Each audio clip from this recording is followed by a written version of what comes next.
Chapter 1, Jian Chen. Within a seemingly endless chain of mountain ranges, there were two sword-shaped mountain peaks well over 1,000 feet tall and 100 meters apart from each other as it towered under the vast ocean of clouds. Both of these sword-shaped mountains were extremely precipitous and looked as if two gods had once stabbed their swords into the world. No matter where one looked, there was no way to climb up these mountains. At the very top of these peaks, there was only less than 100 meters between one peak to the next. There was a faint amount of fog that hampered the visibility of the area to a confusing degree. However, despite the hazy visibility, one would still be able to faintly make out two people standing at the very top of the mountain peaks calmly and motionlessly as if they were stone statues.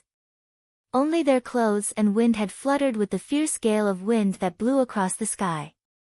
Between these two people, one of them was a youth that was no older than 20 years old. This youth was incredibly handsome with a flawless facial appearances. It could be said that his appearances was simply unrivaled throughout the world and was a natural lady killer. His rather ordinary-looking eyes contained a unique amount of attractiveness and fascination to them and seemed as if it could steal the soul of whomever. The youth had long black hair with a length that reached his waist without being tied up in any way, allowing it to float freely in the fierce wind as if it was dancing. On his back was a single long sword that was wrapped up in a thick white layer of cloth. On the exquisite sword hilt that stuck out from the cloth, one could make out the two words, light wind. What was most puzzling about the sword, however, was the fact that there had been no ropes binding it to the youth at all. It seemed as if it was stuck to the back of the youth without any chance of falling, clearly a very hard display to explain. This youth's name was Jian Chen, the #1 expert with a name that shook the heavens and the Jianghu with the moniker of Sword God. His quick sword techniques had long since reached perfection and could be considered the sword master of the generation. Despite being only 20 or so years old, he had already reached a realm of great heights. The details regarding Jian Chen were relatively unknown to the people of the Jianghu. Aside from that he was an orphan with no affiliations to any school or sect, there was nothing else known about him. His history was essentially a riddle, and the strong style of martial arts and the exquisite sword style he used had been an utter mystery on where to learn it. And on the other sword-shaped peak 100 meters away was a single large man wearing black robes. This was an elderly man who looked to be around 50 to 60 years old with hair that was tied up in the same fashion of the neck of a crane.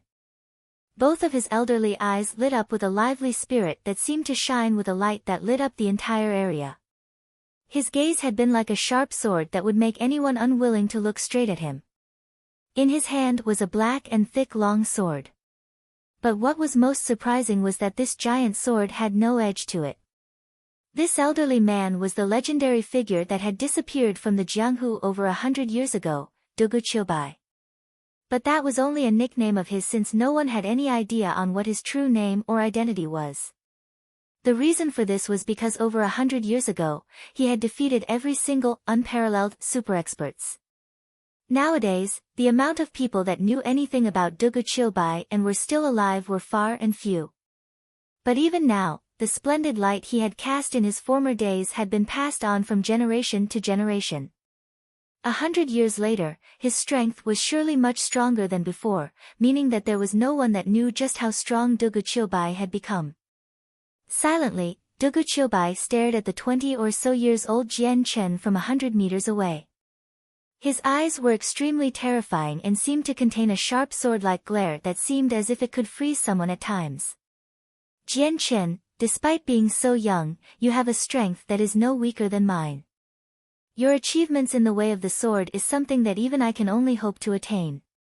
But unfortunately, you've killed my one dear disciple, leaving me no choice but to take revenge. No matter what, I will act in place of my disciple for the sake of justice today. Dugu Qiubai spoke darkly. His previously calm voice had already started to fill up with a bloodlust that would cause people to tremble and shake. But Jian Chen's face remained calm as ever as he stared back at Dugu Qiubai impassively. His white robes fluttered gently into the air while the hair that dangled at his waist was sent dancing in the wind freely. I cannot be blamed for that. It was your disciple that decided to offend me first. It could only be blamed on his lack of skill that he was killed by my own sword. Jian Chen's lips opened and closed gently as the words came flowing out from his mouth. Laughing angrily, Dugu Qiubai spoke, a lack of skill? Very well then. Then today I will see just how experienced you are. Let this old man see where you will be able to execute me with your light wind sword. As he spoke, Dugu Qiubai waved his heavy iron sword. Immediately, a strong amount of sword qi began to escape the sword before shooting straight for Jian Chen 100 meters away with the speed of a lightning bolt. Unsheathing his sword with an impassive face, Jian Chen quickly drew out the long sword that had been on his back to his hand. This double-edged sword was about 1.3 meters long and 2 fingers wide with a white light. Stabbing forward with the sword, an even more fierce amount of sword qi appeared from the sword and shot towards the jet of sword qi from Dugu Qiubai with a speed almost impossible to see with the naked eye. Bang! The two rays of sword qi collided with a loud explosion that rocked the eardrums. A large wave of qi scattered away from the epicenter with great speeds, scattering the lingering wisp of mist and clouds nearby.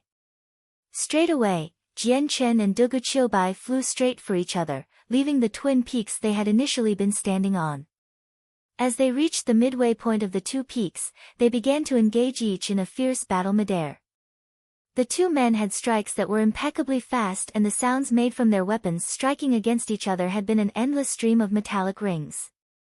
A sharp amount of sword qi shot out from all directions from the two and left giant holes in the landscape around them. As a result, countless of rocks had been sent cascading down 1,000 meters below. Within several breaths' worth of time, Jian Chen and Dugu Qiubai had already exchanged several hundred blows at lightning-quick speeds. Afterwards, the two men had leapt back to their respective mountain peaks. Each person were in a worse-for-wear state and had more than enough tears in their previously perfect clothing. With a serious expression that seemed to grow even more grim each second, Dugu Qiubai growled, "What a fast sword, it is no wonder that no one in the Jianghu is able to break past your sword. But, it is powerless against this old man." Dugu Qiubai paused for a moment before continuing to say, "If we continue on like this, the victor of this match will be hard to determine. We may as well use our strongest strike to find out the victor." With that, Dugu Qiubai suddenly exploded with power that seemed as if it was a single giant sword that pierced into the skies. Growing serious as well, Jian Chen too began to spike with a large amount of power that was by no means weaker than Dugu Qiubai. The power of the two men continued to escalate with an earth-shattering amount of force that filled the entire area. Soon enough, the power of the two began to cover the both of them and all over the entire mountains. Even the clouds themselves had a hole in them from the power exuded by the two. A fierce gale began to scream and whistle with an ear-piercing sound that was reminiscent of a ghost wailing into the winds. Down in the forests below, countless of animals began to let out terrified sounds as they began to scuttle away from the area as far as their limbs could take them. The strength of the two men on the peaks continued to escalate as they prepared to unleash their strongest strike. Kacha! Kacha! Not too far away in the mountains, several small trees were unable to withstand the power of the two. Snapping and breaking into several pieces, they were sent flying into the air and far away from the place. While Jian Chen and Dugu Qiubai's strength continued to rise, a stream of qi began to stream around them in a single revolution. Any trees or pieces of grass in the area had been pressed down against the ground in the face of their might, and several of the larger trees had even begun to shake back and forth. At the same time, a dazzling glow of white light appeared in Jian Chen's light wind sword while a jet-black light appeared in Dugu Qiubai's heavy iron sword. The qi circulating around the two men began to grow stronger and stronger until there was a rich white glow that surrounded Jian Chen completely, and a deep black glow that surrounded Dugu Qiubai inside. The both of them had disappeared into their respective colors while all that was left to see was two balls of light shining with the exact opposite colors of each other. Yin. Jian Chen's light wind sword had already been filled with a resplendent glow and had started to shake with a powerful sword qi that would cause anyone to feel frightened. His black hair had fluttered crazily in the winds while the white robe he wore fluttered with it. His entire body floated in midair, and a single look was all it took for him to be identified as a war god with an indomitable strength. As the two men's strength continued to climb up to the peak, the two men suddenly let out a furious roar that shook the heavens like a bolt of lightning and pierced the eardrums. Straight away, a beautiful bright white light and a dark black light shot towards each other with incredible speed.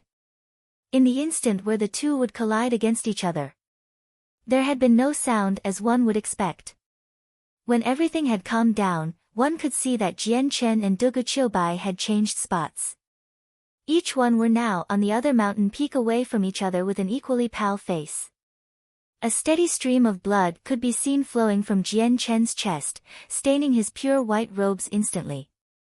In that split instance where the two sides had crossed paths, Dugu Qiubai's sword had pierced through Jian Chen's heart. As for Dugu Qiubai, he had lost his entire right arm, meaning that he would not be able to wield a sword any longer. The heavy iron sword that had been in it had long since dropped down 1,000 meters into the cliffs below. At the time where he had pierced Jian Chen's heart, he had lost his right arm in exchange. Standing silently on top of the mountain peak, a stream of fresh blood began to slowly leak from his mouth. His white face continued to grow paler and paler before it became as pale as paper. His heart had been pierced by Dugu Qiubai's sword, meaning that he was doomed to be stuck in an impasse where death was inevitable. Ha ha ha! Suddenly, Dugu Qiubai began to laugh from the mountain peak he was standing on. Jian Chen, with your talent, you would most likely be able to defeat me given several years. But how unfortunate it is for you that your strength is lacking from mine. In the end, you were still defeated by my hand. As he spoke, Dugu Qiubai sighed shortly. Ai, for an old man like me to see to the funeral of a genius, what a sorrowful matter. But however, I must do what I must to avenge my disciple. Sensing that he was slowly being cut away from the power of life, Jian Chen began to close his eyes. At that moment, he was at peace with himself. Death to him was no important matter. After all, after traveling so many years in the Jianghu, Jian Chen had killed many men and death had long since dulled his emotions. The only emotion he had felt in his heart was that he would have no more chances to explore the pinnacle of the way of the sword. Just as Jian Chen submitted himself to a realm of calm, a sudden but strange feeling appeared within Jian Chen's mind. In that crucial moment, Jian Chen's spirit seemed to have harmonized with his long sword. He was the sword, and the sword was him. There had been no difference between the two of them. It was almost as if the sword had already become a part of his soul. At the same time, a powerful and pure amount of world energy began to descend from the skies before flowing into his mind one stream after another. As it entered, it began to perfectly harmonize with his soul, and as the energy of the world continued to pour into him, Jian Chen could distinctly feel that his own spirit began to grow at an accelerated rate. Simultaneously, his soul began to leave his body and into the boundless mountains and fields ahead. At this very moment, everything within 5,000 meters could be distinctly seen in Jian Chen's mind. He could even see a single mosquito on the ground living as it pleased without a problem. At the verge of his death, he had somehow managed to break through. Chapter 2, Changyang Xiang Tian. Suddenly, the sword in Jian Chen's hand started to control itself. It was as if the long sword had a mind of its own. Unexpectedly, the sword shot toward Dugu Qiubai like a bolt of lightning, traveling at a very high speed. The speed of the long sword was almost inconceivable. Dugu Qiubai only reacted when the sword had reached his throat. The sword was infused with an extraordinarily fierce sword qi. Dugu Qiubai widened his eyes in fear just as the long sword pierced through his neck. After finishing the strike, mist appeared from the hilt of the sword. The mist swirled around in midair momentarily before the sword returned to Jian Chen's hand. A fist-sized hole slowly appeared in the middle of Dugu Qiubai's throat. The sword tip had expanded as it pierced through Dugu Qiubai's neck, enlarging the wound. If not for that, it would have been impossible for a sword that thin to create a wound of that size. Dugu Qiubai's eyes were wide open as he stared at the sword, not believing what he saw. After all, he had just witnessed an impossible feat. He slowly opened his mouth to say something, but unfortunately, his throat had already been impaled, rendering him speechless. With a final look of disbelief and terror, he slowly crumpled to the floor, never to stand again. Jian Chen clasped his sword silently before looking at the collapsed Dugu Qiubai. A gasp was threatening to escape from his own mouth. He didn't think that in this final hour of life he would make a breakthrough into the realm of the sword god. But however, it was for naught, as he himself was close to death as well. Inwardly sighing, Jian Chen's eyes slowly began to dim. Even though the breakthrough empowered his body, it was very hard to escape death, especially when one's innards are skewered.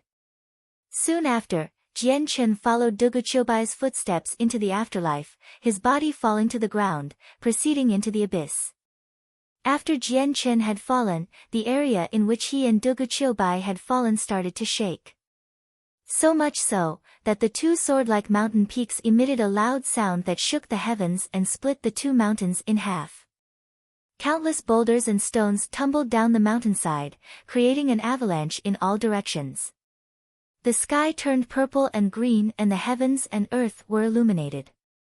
The colors danced and mixed to form a beautiful picture, and it was a shame that neither Jian Chen nor Dugu Qiubai were alive to see it, or the series of events which would follow afterwards. Inside a spacious and luxurious mansion, was a room decorated with great splendor. Outside this room, a large group of people had gathered. A young male paced relentlessly in front of the doors, his face was filled with anxiety and worry. He looked to be 30 years of age, and he gave off a majestic aura. Although he had aged a little, one could still see the handsome youth that he once was. He was wearing a gold-lined silver chang pao, which added to his handsome appearance, and he was surrounded by an aura similar to that of a host. His face was resolute, even his eyebrows were knitted together, almost forming a single lump. 3 meters outside of the room, a group of 30 people, ranging from young to old, were all lined up nervously.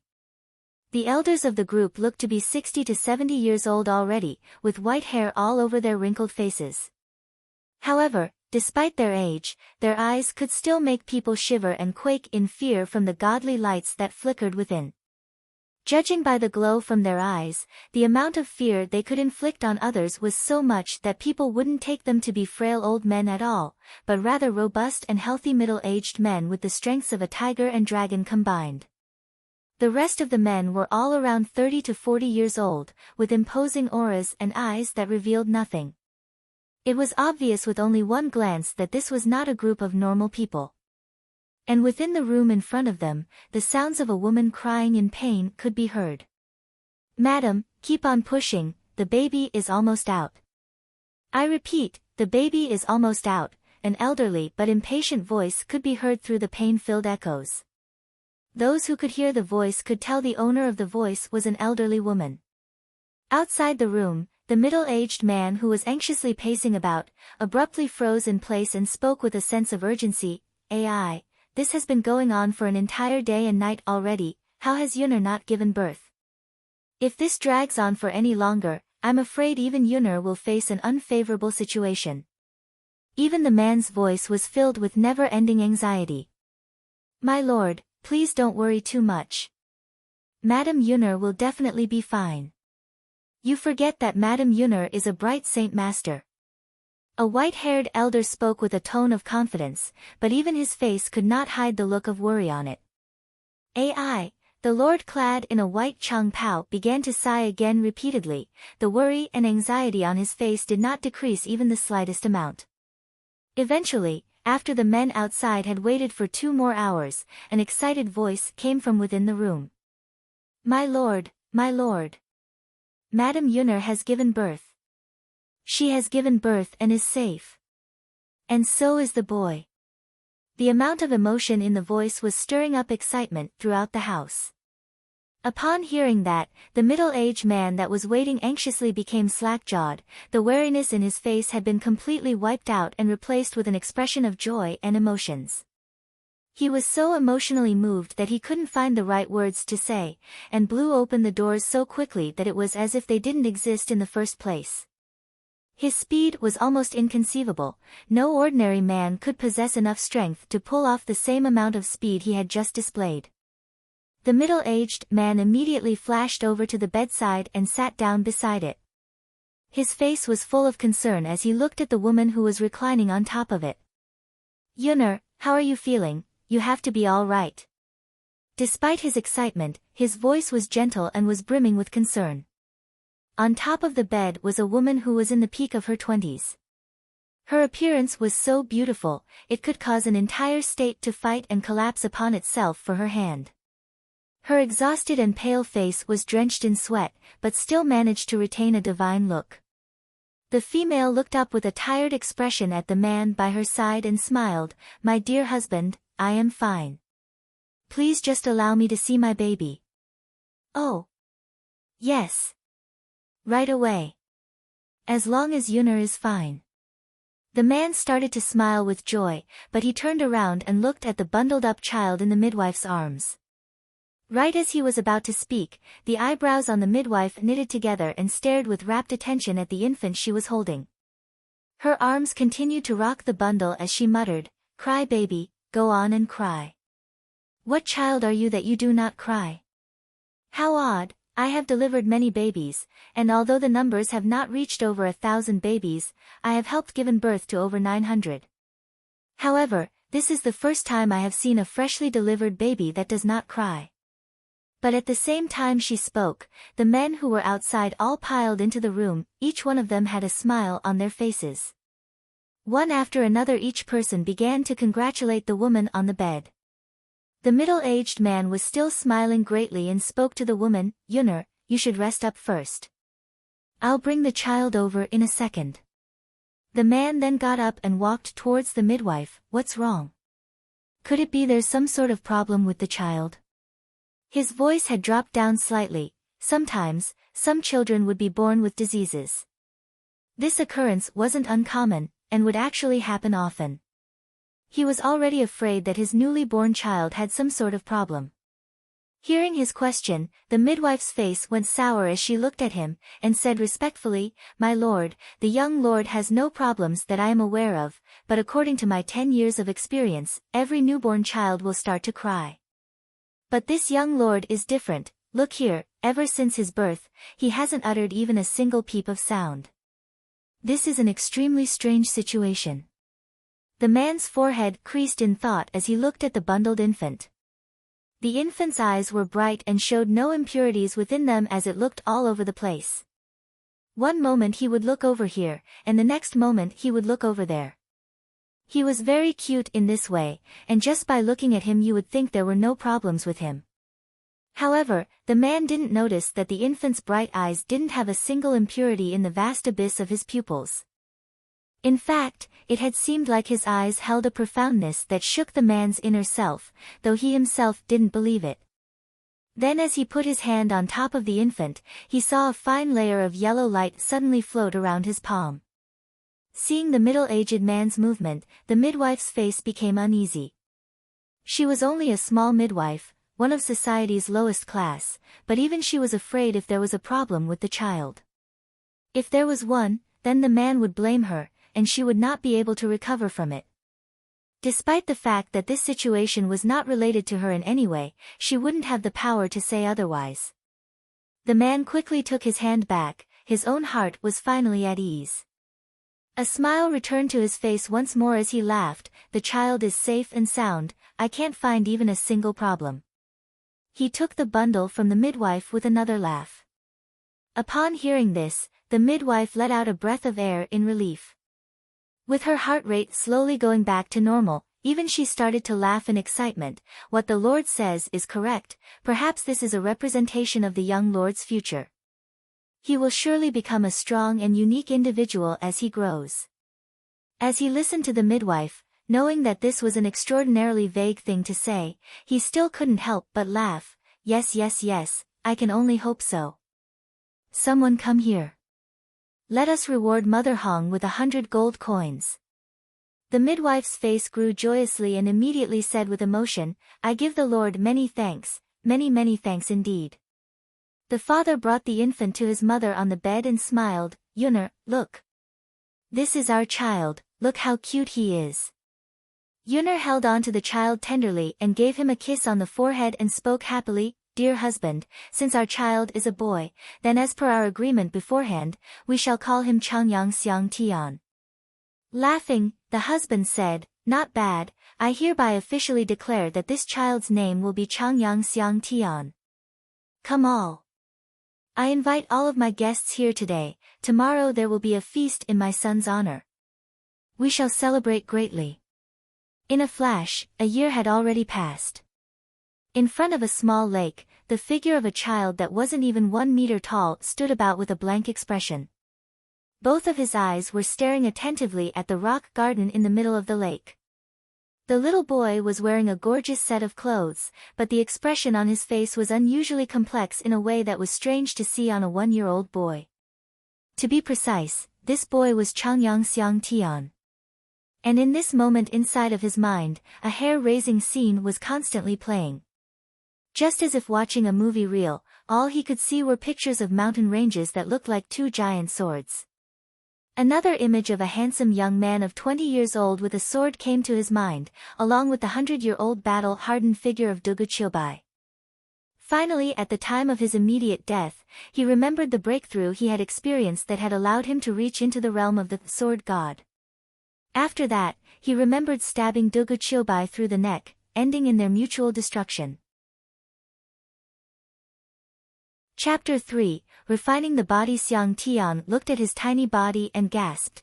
The look on his face could only be described as complex. Over the past year, he had lost count of how often moments of his past life had flashed before his eyes. The memories were so fresh in his mind, it was almost as if everything happened only yesterday, as if engraved into the very depths of his soul.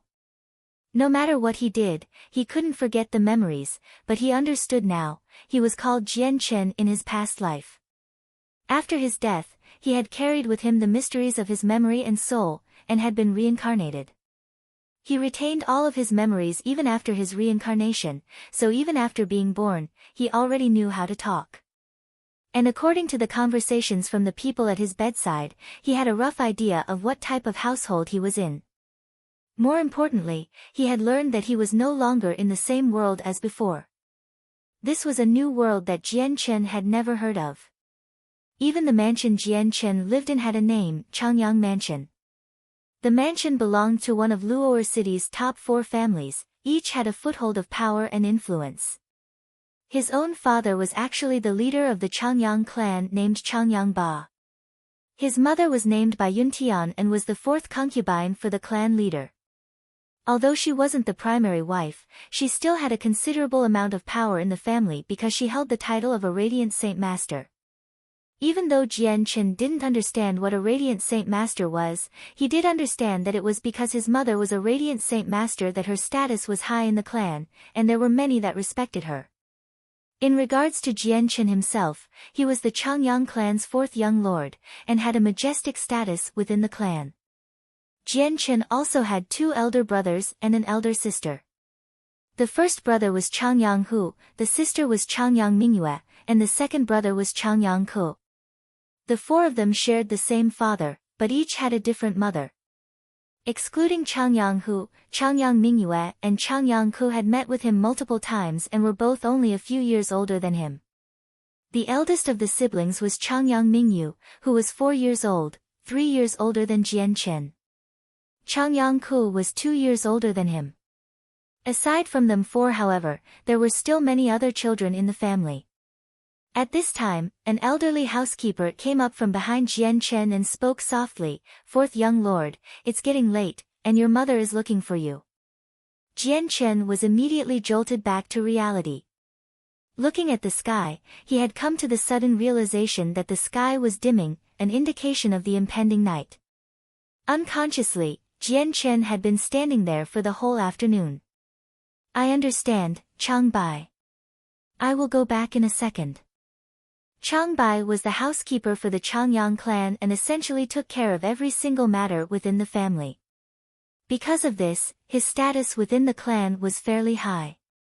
Although he was only a housekeeper, he had garnered a good amount of respect, practically the same amount as the head of the house himself had.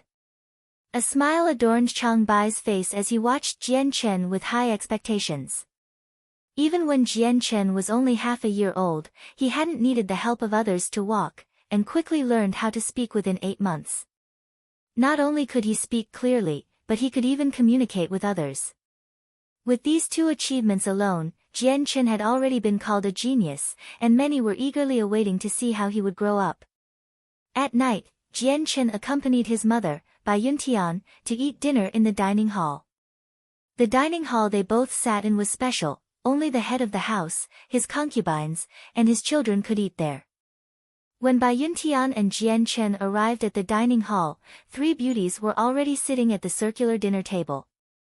Each one of them looked to be in their 20s, and 2 of them each held a child in their arms.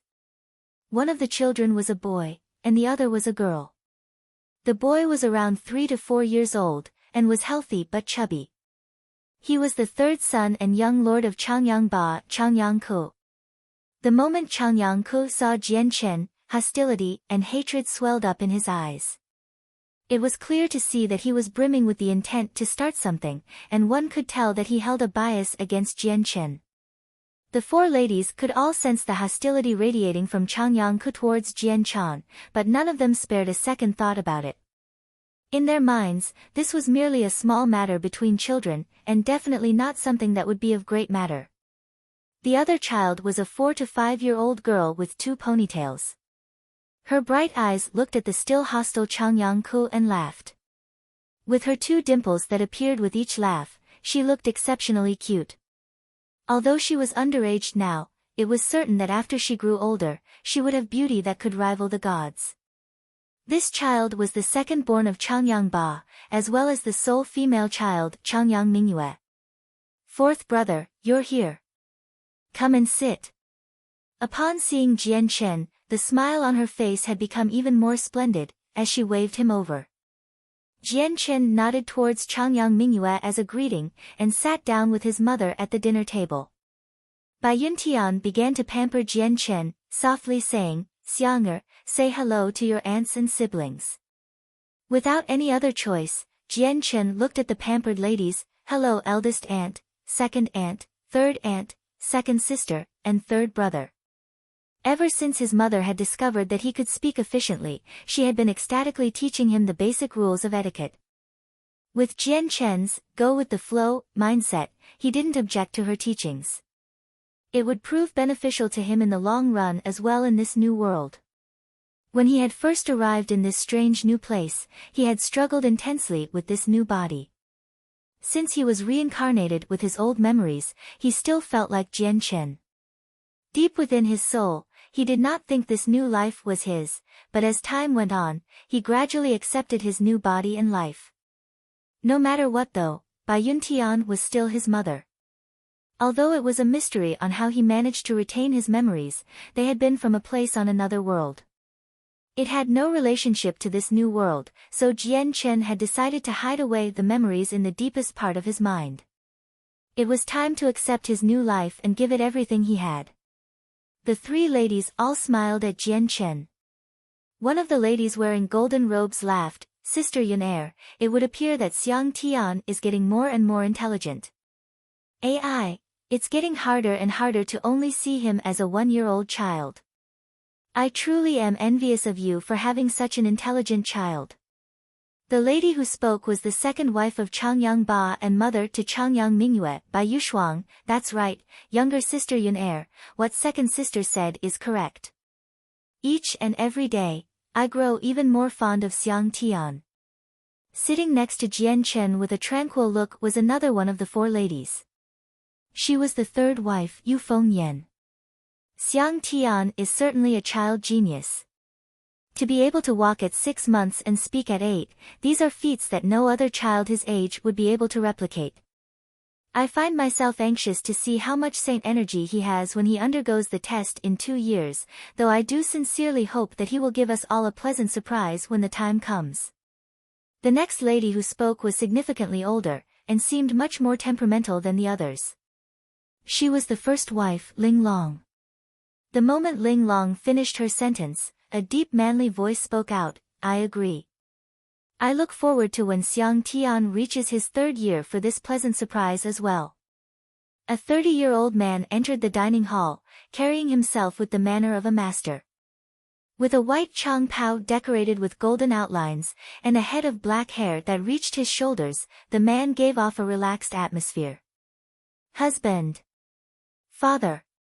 Immediately after seeing the man, the 7 people at the table all stood up at once and called out one after the other. Jian Chen was no exception, and softly cried out. This young man was indeed the head of the Changyang clan, Changyang Ba. Changyang Ba strolled down to the dinner table and sat down with a gentle smile on his face. With a look at Jian Chen, he asked, Xianger, are you feeling happy living here still?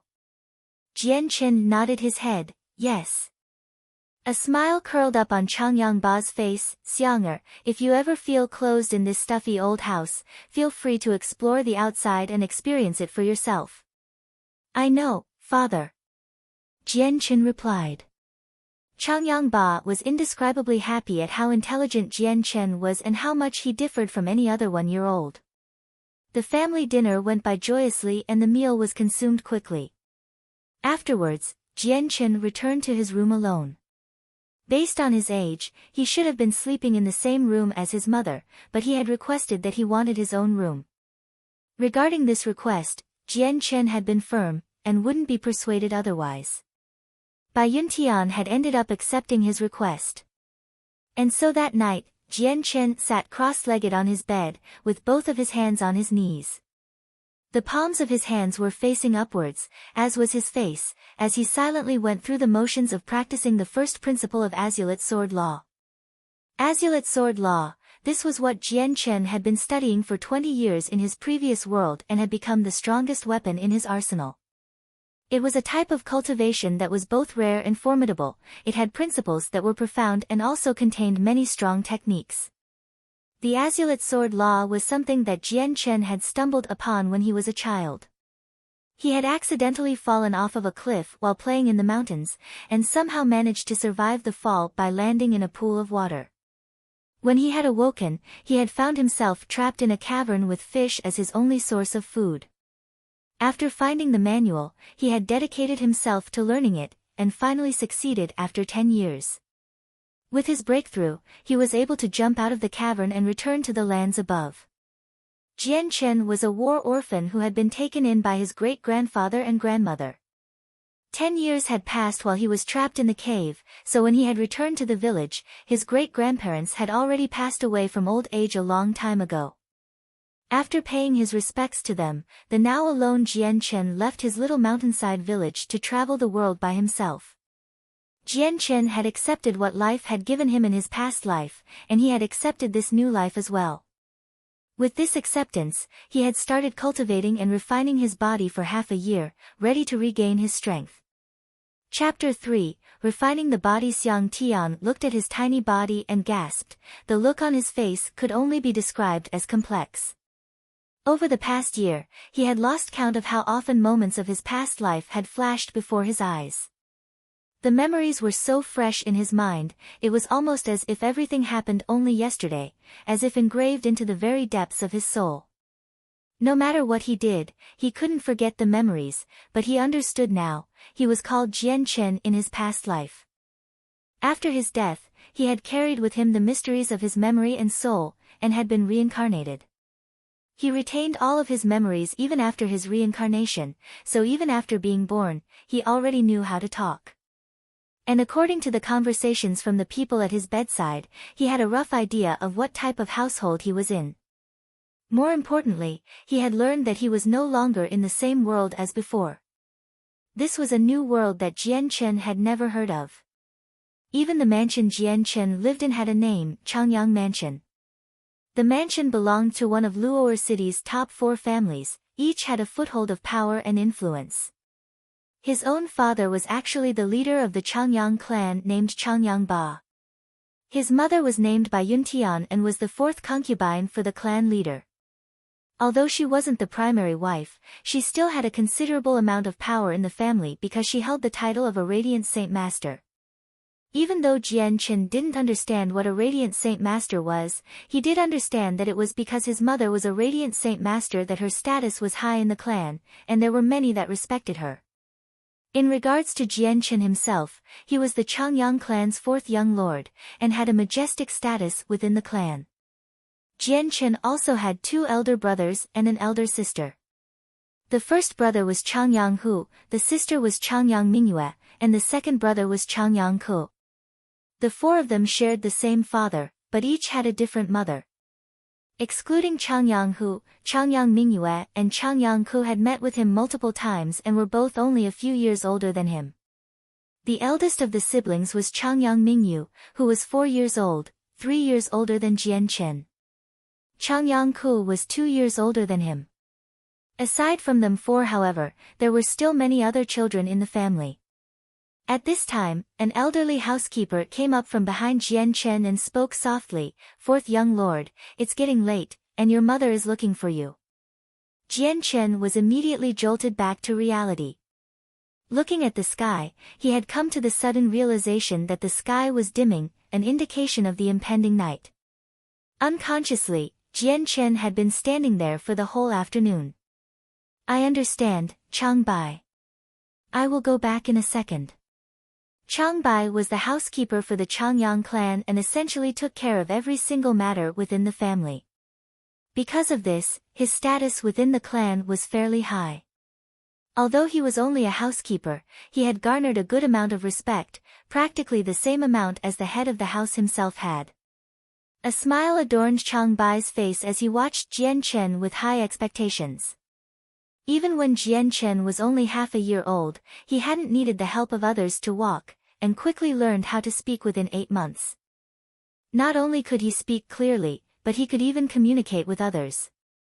With these two achievements alone, Jian Chen had already been called a genius, and many were eagerly awaiting to see how he would grow up. At night, Jian Chen accompanied his mother, Bai Yuntian, to eat dinner in the dining hall. The dining hall they both sat in was special. Only the head of the house, his concubines, and his children could eat there.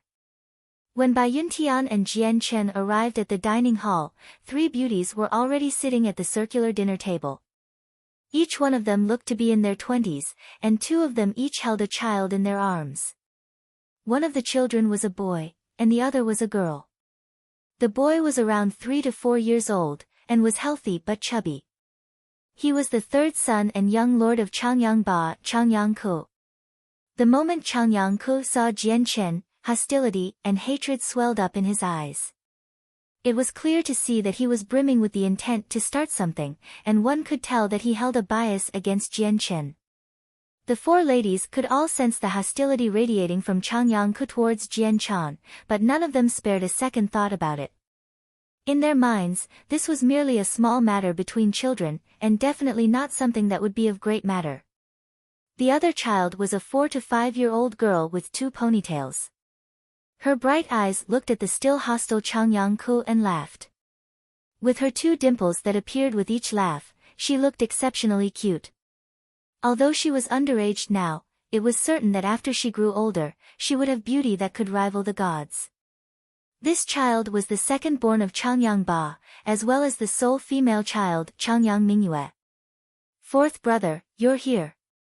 Come and sit." Upon seeing Jian Chen, the smile on her face had become even more splendid, as she waved him over. Jian Chen nodded towards Changyang Mingyue as a greeting, and sat down with his mother at the dinner table. Bai Yuntian began to pamper Jian Chen, softly saying, "Xianger, say hello to your aunts and siblings."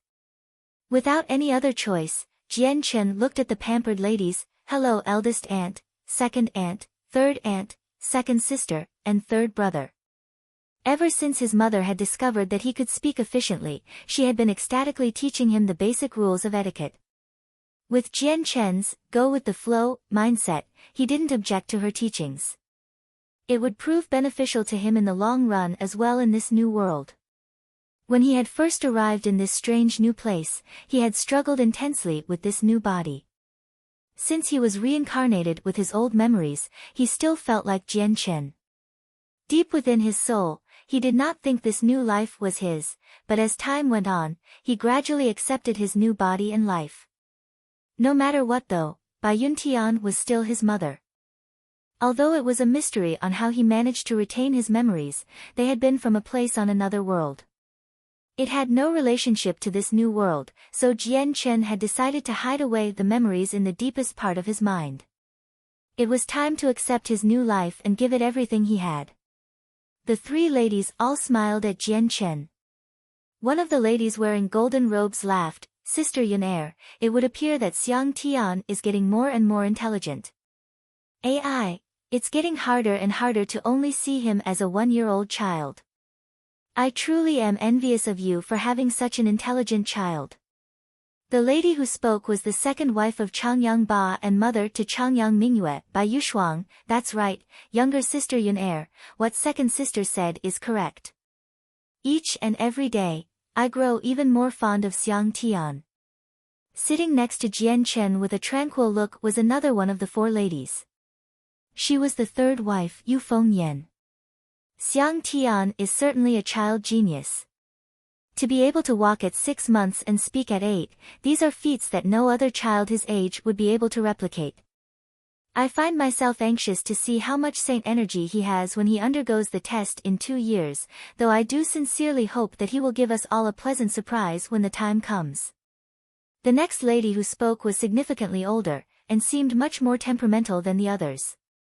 She was the first wife, Ling Long. The moment Ling Long finished her sentence, a deep manly voice spoke out, "I agree. I look forward to when Xiang Tian reaches his 3rd year for this pleasant surprise as well." A 30-year-old man entered the dining hall, carrying himself with the manner of a master. With a white chang pao decorated with golden outlines, and a head of black hair that reached his shoulders, the man gave off a relaxed atmosphere. "Husband. Father." Immediately after seeing the man, the 7 people at the table all stood up at once and called out one after the other. Jian Chen was no exception, and softly cried out. This young man was indeed the head of the Changyang clan, Changyang Ba. Changyang Ba strolled down to the dinner table and sat down with a gentle smile on his face. With a look at Jian Chen, he asked, "Xianger, are you feeling happy living here still?"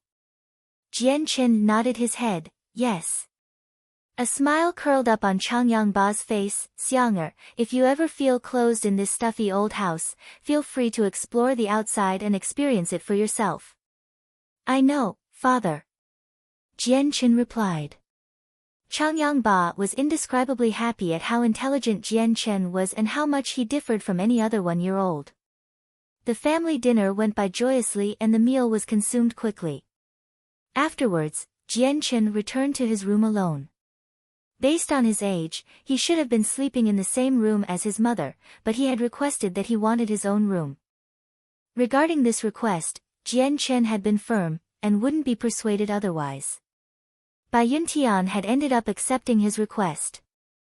And so that night, Jian Chen sat cross-legged on his bed, with both of his hands on his knees. The palms of his hands were facing upwards, as was his face, as he silently went through the motions of practicing the first principle of Azulate Sword Law. Azulate Sword Law, this was what Jian Chen had been studying for 20 years in his previous world and had become the strongest weapon in his arsenal. It was a type of cultivation that was both rare and formidable. It had principles that were profound and also contained many strong techniques. The Azulate Sword Law was something that Jian Chen had stumbled upon when he was a child. He had accidentally fallen off of a cliff while playing in the mountains, and somehow managed to survive the fall by landing in a pool of water. When he had awoken, he had found himself trapped in a cavern with fish as his only source of food. After finding the manual, he had dedicated himself to learning it, and finally succeeded after 10 years. With his breakthrough, he was able to jump out of the cavern and return to the lands above. Jian Chen was a war orphan who had been taken in by his great-grandfather and grandmother. 10 years had passed while he was trapped in the cave, so when he had returned to the village, his great-grandparents had already passed away from old age a long time ago. After paying his respects to them, the now alone Jian Chen left his little mountainside village to travel the world by himself. Jian Chen had accepted what life had given him in his past life, and he had accepted this new life as well. With this acceptance, he had started cultivating and refining his body for half a year, ready to regain his strength. Chapter 4. Further training. The Azulite Sword Law was divided into 12 different layers. The first layer was cultivating the body. A common saying was that if one wanted strong martial arts, then one must first have a strong body. After all, martial arts relied on the efficient use of the body, hence why the first layer of Azulite Sword Law was pertaining to the body. Most martial artists relied on strengthening their bodies in order to improve their own strength. Therefore they would strengthen their bodies and end up with bulging muscles everywhere. It was clear to the naked eye how strong someone was by build alone. Some people had even built their bodies to the point of their bones being as hard as reinforced steel bars. To Jian Chen, this type of method to train the body would only ruin the body and would only narrow the potential of the human body. So although this method would increase one's strength past a normal person's, at the same time, it would bring about a large amount of damage to the body. The people who trained this way generally had a short lifespan. When they were in the elderly phase, diseases and impairment within the body would happen at a higher frequency for them. The wandering martial artists of the world have many different sects with their own way of cultivating the body, but to Jian Chen, these methods were mediocre. These were not the right paths to take. Even the Shaolin way of Yijin Jing was no exception. Even though the principles of Yijin Jing were beautiful in how it cultivated the inner strength and how it also strengthened the outer muscles, but Yijin Jing's way of strengthening the body was still the same. It didn't strengthen the very core of a human and only focused on external force only. This could not be considered the pinnacle of cultivating the body if it did not target the entire body. The methods written in Azulite Sword Law were truly profound and magical. By absorbing both the qi of the heavens and the earth and then transforming it, one could incorporate it within the bones of the body. This allowed every organ and even every single cell in the body to be strengthened to their limits. The original frailty would be cast away and the body would reach the most optimal state while giving the body endless amounts of benefits like a longer lifespan. When one practiced the later methods, your corporeal body would reach new heights in strength, and as Azulite Sword Law indicated, if one could reach the highest levels of cultivating the body, then they could even live as long as the heavens and the earth. However, this method was associated with one's own strength. If one's qi was stronger than the physical body, then Azulite Sword Law would use that qi and incorporate that into the body to become stronger. In the case that one's physical body and one's qi strength were both at an equilibrium, then one would have to make a breakthrough to reach the next level.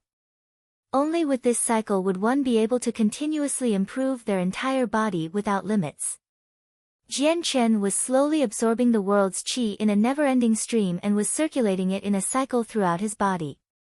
Then under Jian Chen's control, the qi would be incorporated into his cells and organs. Ever since he had arrived at this strange new world, one of the few things that had excited Jian Chen was the world essence. The world essence was extremely dense, perhaps 100 times more dense than the qi back in his world. Compared to the previous world, Jian Chen had nowhere to go but the old mountain range where he had died. One world was paradise, the other world was hell. The difference was simply that clear to see, so Jian Chen was extremely happy about that. However, what Jian Chen couldn't understand was the difference between the world essence of this world and the world essence of his past world. While both were the same in feeling, Jian Chen was carefully discovering that the world essence had an extra type of energy.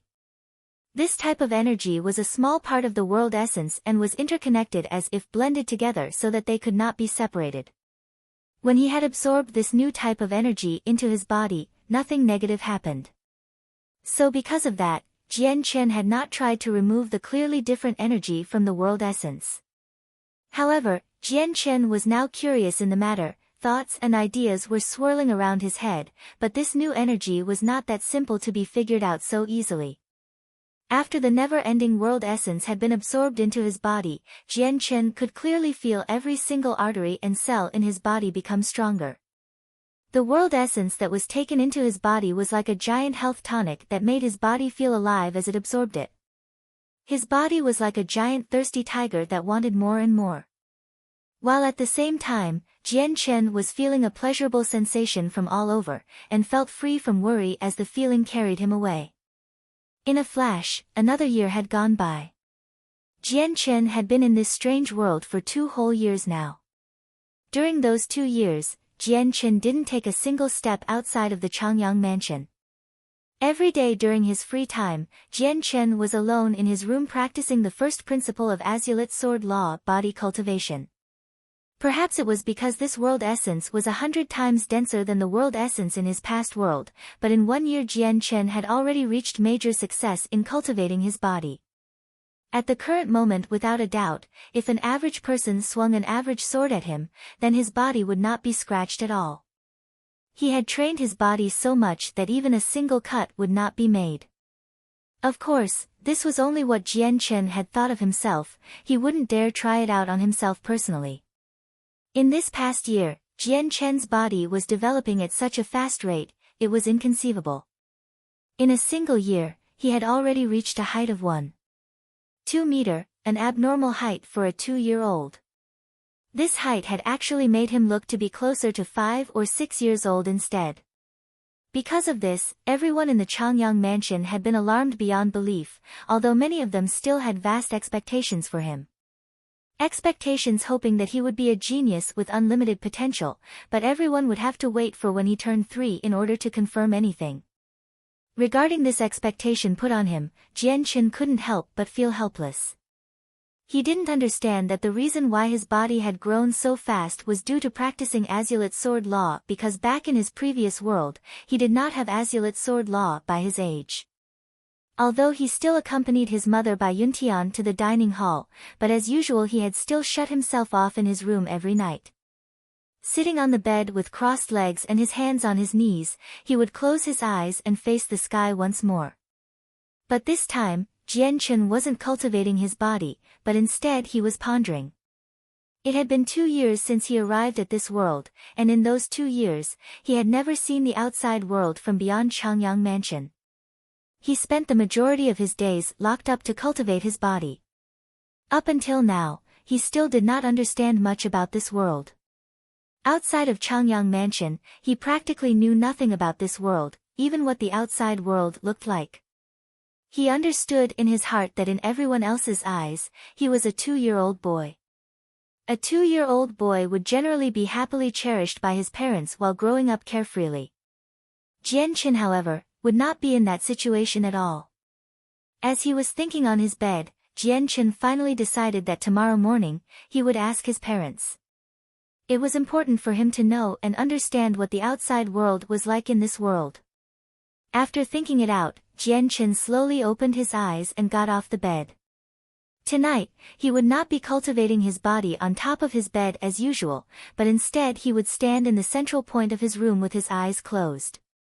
In Jian Chen's mind, a pair of mysterious footsteps began to appear. Then a picture appeared inside of Jian Chen's mind. Just like a movie reel, the picture never seemed to stop, but all he could see was a figure wearing a white changpao. It was a young man holding a sword that was quickly pacing through a mysterious land. He was walking so fast that a regular person would have a hard time seeing him clearly. Because the young man was walking far too quickly despite the small amount of room he was in, a series of after images were trailing behind him. This figure was the previous incarnation of Jian Chen, and the steps that were appearing were actually symbolizing Azulite Sword Law, truly a mysterious image. As the morning daylight shone through a crack of a window into his room, Jian Chen suddenly opened his eyes as he stood in the middle of the room. In this hour, he had finally moved. His legs moved so fast that it was practically a blur. For his legs to maintain this type of speed for some time, even most martial artists wouldn't be able to keep up in this condition. Jian Chen's legs were moving in a mysterious way as he walked about in a certain trajectory. As he moved around his room quickly, his legs had whipped up a small whirlwind due to the extremely fast-paced movement he was making. Although this event did not go on for long, Jian Chen stopped moving, as his face was turning paler by the second. Slowly gasping for breath, both of Jian Chen's legs couldn't help but shiver and quake as he paused. Jian Chen slowly walked to his window and sat down next to it. Bending his lower back, both of his arms massaged his legs continuously. Pursuing the mysterious footsteps for that one moment had caused his legs to become incomparably weak. He couldn't even use the smallest amount of power in his legs anymore. Jian Chen shook his head helplessly. No matter what type of martial art to cultivate himself, the first thing he had to do was attain a better build. Not only that, but the more profound a martial art was, the higher its requirement. When it came to the exercise of following the footsteps, if he did not have a strong physical physique and a strong qi, then he would not have been able to last very long. Of course, normal practitioners would not be able to hold up for as long as he had, and if they had tried, then they would have exerted their body beyond what it could take and damage it. It was not easy to acquire a profound ability after all. Sitting by his bed after massage his legs, he waited for his leg to be returned to their original state before sitting cross-legged on the bed again. Once more he began to absorb the spiritual qi from the world and absorb it into his body. The night went by quickly, and in a flash the sky was filled with the colors of the day. And at that moment, a sound could be heard coming outside of Jian Chen's room. "Fourth Master, it's daytime, time to get up," came the obviously feminine cry. Hearing the sound, Jian Chen slowly opened his eyes and cried out in his childish voice, "I know, Sister Hong Hua, I'm already awake." With that said, he climbed down from his bed. Yet at this time, the door was opened, and two girls around the age of 18 came walking in. Both of them were carrying a small serving tray with a basin on it. Rolled around the basin was a new clean and tidy towel meant for him to wash his face with. The other tray had also another basin for Jian Chen to wash his teeth in to prepare himself for the day. Chapter 5, Tian Yuan Continent. Sister Hong Hua, Sister Dong Mei, thank you for your troubles. Looking at the 18-year-old girls, Jian Chen thanked the two quietly. These two maids were the servants of the Changyang family and were specifically meant to cater to the everyday needs of Jian Chen. Since Jian Chen was always by himself in his room, his mother Bai Yuntian had hired two servant girls to wait upon him. Hearing Jian Chen, the two girls laughed sweetly and then said, "Fourth Master, by all means, don't be so polite. We are just doing what we are supposed to do." "That's right, Fourth Master, please refrain from being so courteous in the future. If the elders hear about the treatment you're giving us, then we may be penalized harshly," the other servant girl had said. Jian Chen smiled, "Don't worry, I wouldn't talk like this if others were around." Jian Chen was extraordinarily intelligent, and the Changyang mansion had strict rules regarding statuses. If the fourth master was to be heard saying such words, then it would be sure that the two girls would not be punished lightly.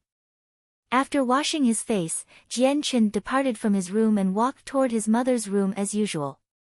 The distance between the two wasn't far, it was only 20 meters away from his own room. Shortly after entering the room, Jian Chen saw his mother at the dressing table putting on makeup with the help of her own two servant girls standing next to her.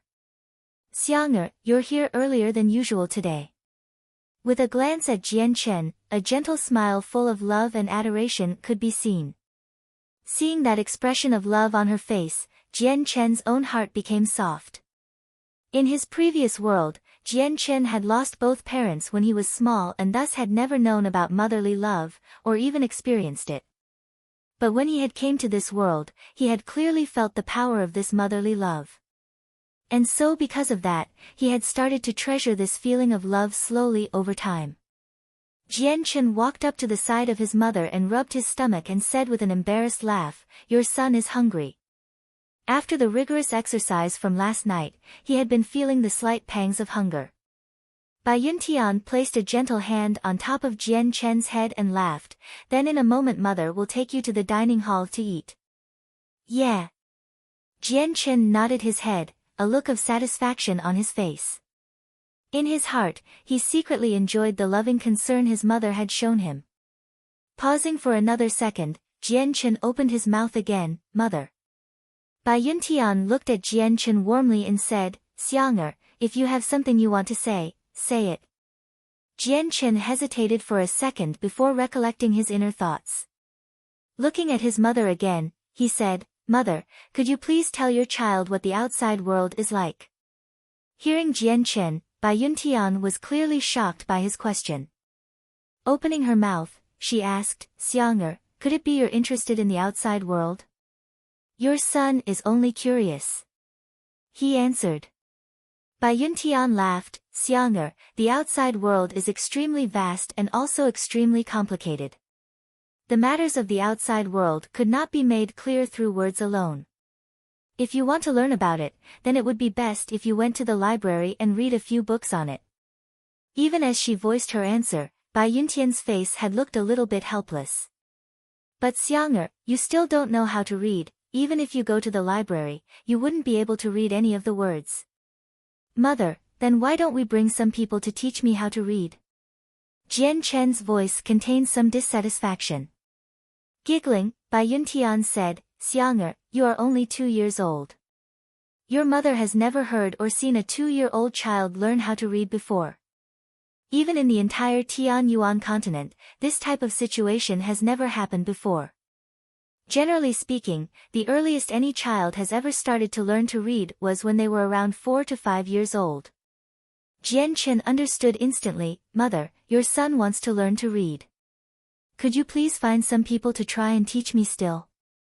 Bai Yuntian was speechless, but a happy smile crept up on her face nonetheless.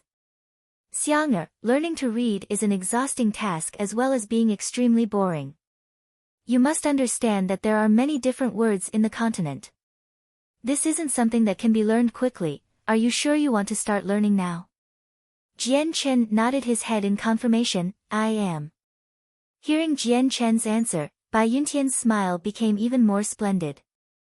With a happy laugh, she said, "If this is what Xiang'er's request is, then mother will support you entirely." Turning her head, she called out, "Xiao Lu. In a moment, go to Lore City and hire the most prestigious teacher and bring him to the mansion so he can teach my Xiang'er how to read." "Yes, my lady." The servant girl who was combing Bai Yuntian's hair agreed respectfully. "Xiang'er, it's been a decent amount of time, let us go to the dining halls before the both of us starve."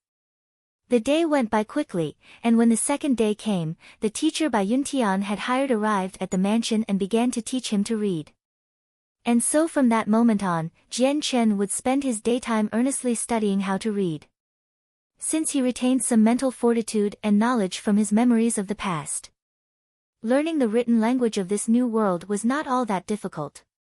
Combined with the teacher who was putting his heart and soul in teaching him as well as his amazing memorization capabilities, learning to read was extremely fast and easy for him. In just a short span of 3 months, he had already mastered the most basic words of the continent. Jian Chen's learning rate had made the teacher exclaim in astonishment. Immediately after Bai Yuntian had learned that he had learned most of the written language in 3 months, she couldn't believe it. In the end, she had put Jian Chen in a test before she could accept the fact. If one wanted to read and write most of the words used in the continent to the extent Jian Chen had, then one needed to spend at least 2 years. To have Jian Chen accomplish this in 3 months while it took most 2 years, not even any of the geniuses could claim to have accomplished this feat. This achievement quickly reached the ears of Jian Chen's father. Changyang Ba had then personally paid a visit to Jian Chen about it. "Xiang'er, you have endured much in such a short amount of time, it's time to relax for now. Let your father give you a reward, since you have painstakingly learned to read in these past few months. I don't know what reward Xiang'er would want though." Changyang Ba's face contained a smile as he looked down at Jian Chen as he spoke. Having such a genius for a son, he was extremely proud of himself and cared much more for Jian Chen than any other child automatically. Hearing this, Jian Chen's eyes brightened and thought for only a few seconds before responding, "Father, would you allow your son to go to the library and read some of the books there so I can get some experience and learn even more?" Changyang Ba's eyes brightened as he looked at Jian Chen with gratification. With a loud laugh, he said, "This is no problem at all, Xiang'er. You have a heart that desires to improve itself, and your father is proud of this. I approve of your request. The library will be free to you whenever you desire." Thank you, father. Jian Chen's face exuded a happy expression. To be able to enter the library was an achievement that Jian Chen could truly be happy about. After all, he had understood that the library wasn't a place anyone could walk in freely. One had to be 6 years old or older and had to be directly descended from the Changyang clan in order to enter. Of course, if one received the permission from the clan leader, then the requirements could be waived. Soon after, Changyang Ba began to dote upon Jian Chen for a while before departing from his room. After he had left, Jian Chen wasn't able to sit in his room any longer. Immediately exiting his room, he headed toward the direction of the library. After studiously learning how to read for 3 months, it all led up to this moment of being able to enter the library and look up information pertaining to the outside world. Even if there wasn't much details on the outside world in the books, Jian Chen could always go ask his mother. But the books definitely had more details than his mother, as well as being quite comprehensive. As a result, Jian Chen had placed more importance on the books. The location of the library had already been answered for Jian Chen a long time ago. It was in the back of his family's courtyard in a large pagoda. When Jian Chen entered the courts in the back, he immediately felt the presence of many experts concealed in every direction and were staring at him with viper-like eyes. With his head high and proud, Jian Chen pretended that he didn't sense the experts and walked further into the tower. If he let other people know that he could sense people that were looking at him from concealed areas, then a series of troublesome questions would follow. He was a 2-year child after all, without any knowledge about martial arts. Changyang Mansion had many direct descendants, but not many people were heading toward the library. So the only people Jian Chen had seen were the guards that protected the area, and almost no other clan member.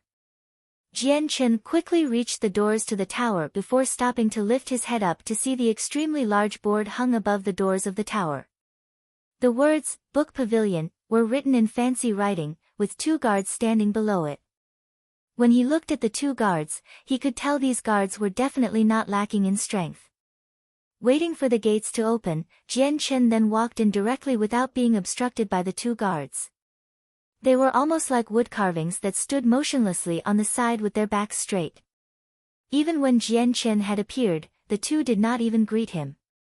As Jian Chen entered the inner tower, a long and narrow corridor greeted his eyes. It was daytime on the outside, and light shined down beautifully, leaving a sight like none other. On the walls of the corridor, a bright moon pearl was hung and gave off a light to illuminate the hallway. The length of the corridor was quite long, before finally splitting into 2 paths. Jian Chen estimated that both paths followed the opposite sides of the tower before finally rejoining again after a distance. "Fourth Master, the clan leader has said you have the authority to access the left side of the tower." An elderly voice called out. Coming out from the shadows slowly was a tall figure. Jian Chen turned around after hearing this. Although the light in this part of the tower was dim, he could clearly make out the appearance of the figure in the midst of the shadows. It was an elderly figure with white hair and wrinkles all over. Wearing a silver chang pao that was devoid of any other colors, even still he was relatively normal looking. No one would suspect he wasn't anything more than an ordinary elderly man. No matter how much Jian Chen looked at the old man, he couldn't see anything but mediocrity.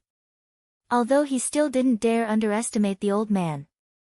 It was his inner instincts that told him that this old figure was an expert with extraordinary strength.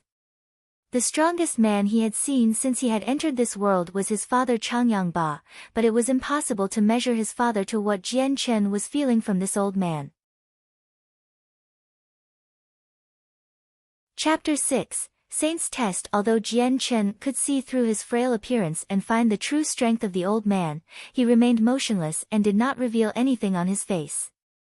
With a silent nod to show his thanks, he stepped by the old man and proceeded down the left corridor. Arriving at the end of the corridor, Jian Chen's eyes began to shine brightly as he walked into a large room.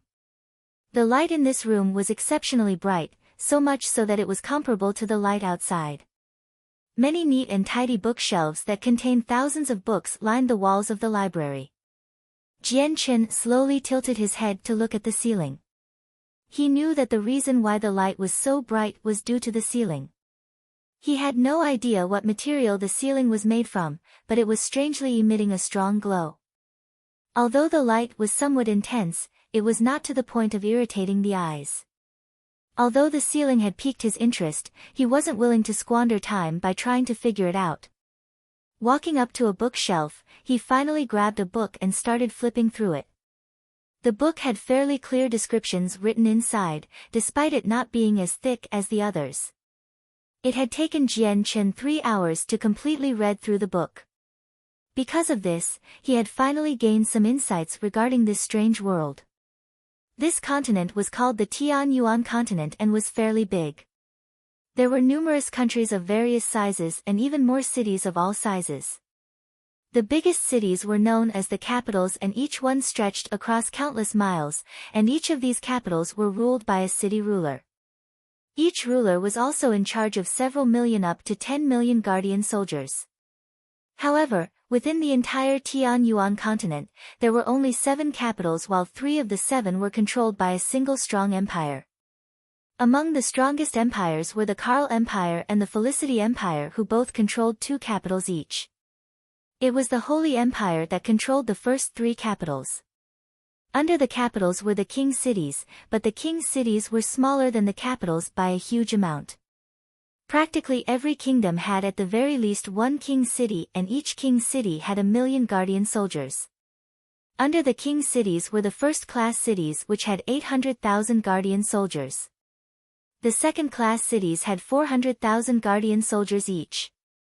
Under the second-class cities were the varying villages, which all had their own guardian soldiers, but their numbers wouldn't reach over 50,000. Even their strength and numbers varied greatly. The Tianyuan continent had people that all practiced something called the Saint Force. When their Saint Force reached the 10th level, then based on the expert's ideology, the Saint Force will condense into a Saint's weapon. There were over 1,000 shapes, and each were completely dependent on the expert's ideology. As a result of the Saint weapon forming from the Saint Force, once it formed a special link with the expert. Some people with an outstanding gift would receive a Saint weapon with a special attribute. These attributes were classified as earth, wind, water, fire, light, and dark. Among these elements, light and dark were rarely seen, but were still extremely powerful. The light element was extremely strong in the healing aspect, and those who had light-attributed saint weapons were given the title of immortals in the Tianyuan continent. They were given this title due to the fact that while on the battlefield, they could easily restore any damage taken. On the battlefield, if they were not killed in one strike, then they would be nearly impossible to defeat. Those with the dark element had a corrosive nature. Not only was this a troublesome element, but those with dark attributes were also in demand. At night, they could come and go as they pleased, earning them the titles of Night Lords, for the night was under their command. The rest of the 4 elements each had their own corresponding strengths. The amount of power they had depended on one's own strength and judgment. Of course, in the Tianyuan continent, those who had a saint weapon with an attribute was 1 in 10 compared to those who didn't have an attribute. On a battlefield, those with an attribute were often harder to fight against than those who didn't. The saint weapons were the strongest of weapons. In a war, saint weapons could be freely summoned at will and provide assistance to their masters to help overcome their limits. At the same time, a saint weapon and its master's life were intertwined. Whatever injury the saint weapon sustained would then be equally reflected back to the master. Also, if the saint weapon ever broke, then the master would receive a fatal wound as well. If the situation was grave, then even a wound may cause death. However, saint weapons were extremely hard to break. As long as the saint weapon was stronger than the opposing force, then it would not be harmed in any way. After a saint weapon takes shape, then this new way of cultivation would absorb the chi from the world to become stronger. This method would improve one's own strength as well. Once the saint weapon was formed, then the expert would be called a saint. In the Tianyuan continent, the saints are classified into 9 different levels: saint, great saint, saint master, great saint master, earth saint master, heaven saint master, saint ruler, saint king, and saint emperor. Within each of the levels, they are further separated into 3 levels: lower, middle, and upper. Within the Tianyuan continent, there lies a mountain range that was spread out across the continent called the Mountain Range of Magical Beasts. The range was filled with countless magical beasts. The further you went in, the stronger the beasts would get. These magical beasts were also separated into 9 levels.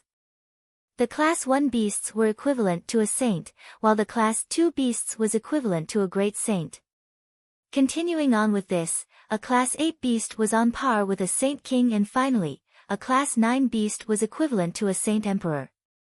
At the same time, the Tianyuan continent had a very prominent profession called the mercenary.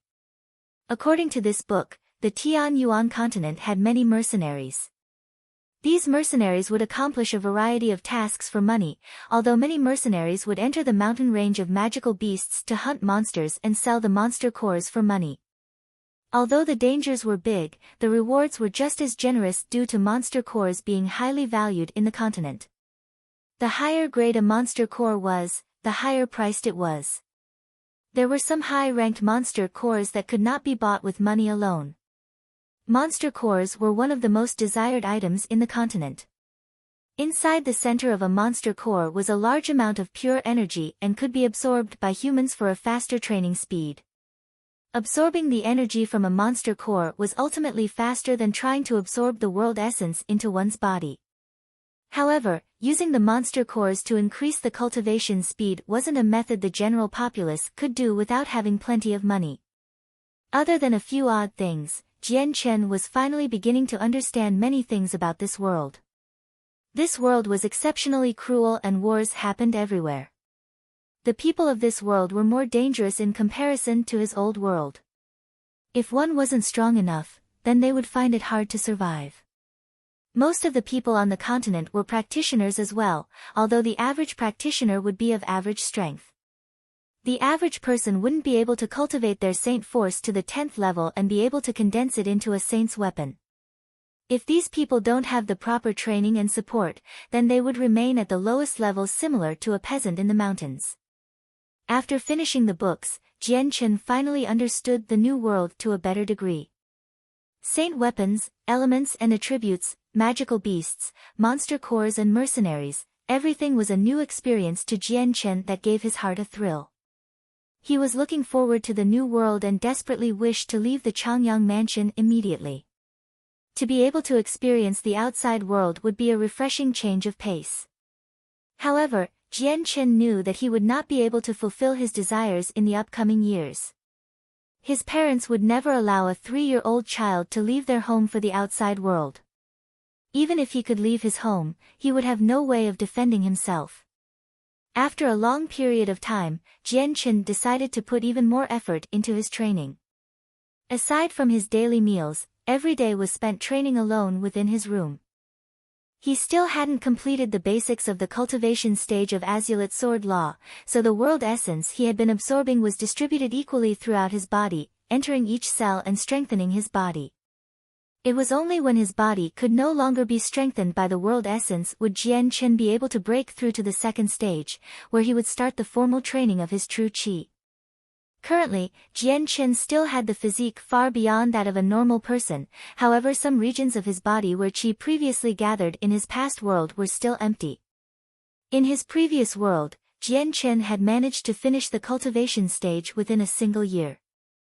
Since this world essence was stronger by at least twofold, even though it was taking him more than 2 years to make a breakthrough, his body was getting stronger and stronger, giving his current body the potential to be even stronger than his previous body. Although Jian Chen normally spent the entire day hiding in his room to cultivate, neither of his parents had outwardly expressed any sort of bafflement or concern. The reason for this was because in the Changyang mansion, the parents would generally teach the children a method of breathing and let them train for a year. By the 3rd year, these children would take a test to see how strong their saint power was and evaluate their potential as well as their aptitude. When Jian Chen was 2 years old, Bai Yuntian had taught him the same breathing method as the other children had learned. However, Jian Chen had taken this breathing exercise and tossed it into the depths of his mind, for Jian Chen had felt that this sort of training was like giving an adult a child's toy to play with. As a result, Jian Chen had locked himself in his room. People passing by had only thought that Jian Chen was practicing the breathing method, and paid no attention to him. The following morning, Jian Chen had finally finished last night's cultivation exercise. Today was a special day for him, since it was his 3rd birthday. At the same time, today would be the day that he would undergo the very same test as any other 3-year-old in the Tianyuan continent, the Saint's Test. Accompanying his mother by Yuntian to the dining halls, Jian Chen was then later taken to the Changyang clan's official main hall. The Changyang mansion covered a large amount of area, and compared to the area Jian Chen was used to, he had only experienced a small portion of the land. Walking along the road, Jian Chen looked at the mansion without stopping. In his first 3 years, Jian Chen had spent the vast majority of his time within his own room and cultivated. Very rarely did he stroll around the mansion. Within the Changyang mansion, a large group of uniformed patrolmen were walking around the area. Many sharp eyes were staring all around from hidden areas, and despite it being the daytime, they still did not show the slightest sense of relaxation. As Jian Chen walked past a series of training grounds, a young, but soft shout had gotten his attention from the inside. A mere glance inside would show a small group of 10-year-olds being taught some martial art drills by a middle-aged man. Jian Chen understood in his heart that these children were disciples born directly into the family line. The Changyang clan had about 1,000 clansmen. Although half of them were guardsmen and servants, the other half were members that were born from within the clan line. Walking past the training grounds, Bai Yuntian led her son to the middle of an official-looking hallway. This was where Jian Chen would undergo the Saint's Test. Chapter 7, Forgotten Genius. Even though the outside hall was vast, the interior of the Changyang main hallways were even larger. Currently there were dozens of people strewn about, among them were a few middle-aged men who were dressed differently that stood out from the rest. Bai Yuntian led Jian Chen to their seats in the front of the hallway. Those who had wanted to sit at the front had to have a high status in the clan, and since Jian Chen was the 4th son of the clan leader, he had the right to sit at the front. However, his own seat wasn't created yet, so he had to share a single chair with his mother. The lovable Jian Chen sat down on his mother's lap gently and didn't say anything. In a flash, a line of people came streaming into the hall one by one before stopping in front of their seats. Among the newcomers was Jian Chen's 3rd aunt carrying her child along. "Hey, 4th brother, today is the day you take the Saint Test. You have to work hard so you don't let 2nd sister down." Changyang Mingyue's pretty face smiled at Jian Chen as she spoke in a soft but enthusiastic voice. Although she was soft-spoken, everyone in the hall had clearly heard who and what she was talking about. "Mingyu." Her mother looked at her sharply as she spoke with soft rebuke. Changyang Mingyue laughed and stuck her tongue out at Jiang Chen. Without any further words, she peacefully sat down right next to her mother's side as her bright eyes blinked rapidly as she sized up the other people in the hall. Soon enough, everybody in the hall were all seated while they all looked at Jian Chen from time to time with looks of expectations shown clearly on their faces. The reason why many people were gathered was due to Jian Chen's Saint Test. If it was any other child of the clan, then there would not have been such a massive turnout for the Saint Test. But Jian Chen wasn't a regular child with no status, he was the child to the clan leader of the Changyang clan as well as having an innate talent blessed by the heavens. The whole clan had practically placed all of their expectations on this child, hence why when it was Jian Chen's turn to undergo the Saint Test, every clan member would be there. After all, Jian Chen had many different achievements under his belt, and the Saint Test would be another important milestone for him. When everyone had settled down, Jian Chen's father Changyang Ba stepped towards the middle of the hall and sat down on the throne that signified his status as the clan leader with a great blade right next to him. Changyang Ba's eyes stopped on Jian Chen for only a second, but Jian Chen could see the faintest of smiles on it. Immediately afterwards, a voice spoke out, signifying the start of Jian Chen's Saint Test. "Deshu, I'm sorry to have you take control of the Saint Test ceremony," Changyang Ba said politely towards the elder. The elder looked to be around 60 to 70 years old, white-haired man who wore gray clothing. Although his face was full of wrinkles, his eyes were bright and filled with excitement. The old man laughed. The clan leader is too modest. Walking towards the center now, he carried a smile on his face as he looked at Jian Chen before calling out in a friendly tone, "Fourth master, if you please." Bai Yuntian looked at Jian Chen with a great look of affection and whispered, "Xianger, please go to where De Shu is standing so he can test for your saint force." "Okay." Jian Chen said lightly. The clever child got off of his seat and with his small paces, he slowly approached to where the elder stood. Without further ado, De Shu lifted his right hand where a small silver ring began to glow with a dazzling white light. Waving it over, the smallest of trembles could be heard coming from the ground before slowly increasing in sound. Right where there was nothing in front of them, a white stone half a meter large suddenly appeared. It was clear to see that the white stone had been polished countless of times. The entire rectangular-shaped rock, the width and thickness was both at a meter long. Looking at the newly emerged white stone, Jian Chen's eyes blinked in surprise. He had felt quite curious about this stone, but De Shu's right hand had also caught his interest. He stared intensely at the ring on his middle finger. It was the ring he had seen from the books. The space ring was made from rare but special materials, and could store items within the space of the ring. The smallest object it could store was a meter cubed, while the biggest object it could store was 100 meters cubed. One could store and take out any inanimate object as they pleased. This was an item that was so expensive in the Tianyuan continent that the common person would not be able to afford it. Seeing Jian Chen looking at the space ring adorned on his middle finger, De Shu laughed. Whenever he had summoned the white stone for the saint test, everyone around would give him the same exact look.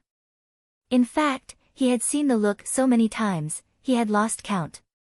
"Fourth master, please place a hand on the saint stone." De Shu smiled. The saint stone is a special rock that could measure the amount of saint force within a person's body. Within the large Tianyuan continent, there are many different items that could measure one's personal strength. The saint stone used colors to represent a person's strength: red, orange, yellow, green, cyan, blue, and purple. Having the stone flash red meant that the person was still below a saint in strength, while an orange color meant that the person was at the same level as a saint. The yellow color represents a great saint and blue meant the person was an earth saint master. Lastly, a purple color represented a heaven saint master.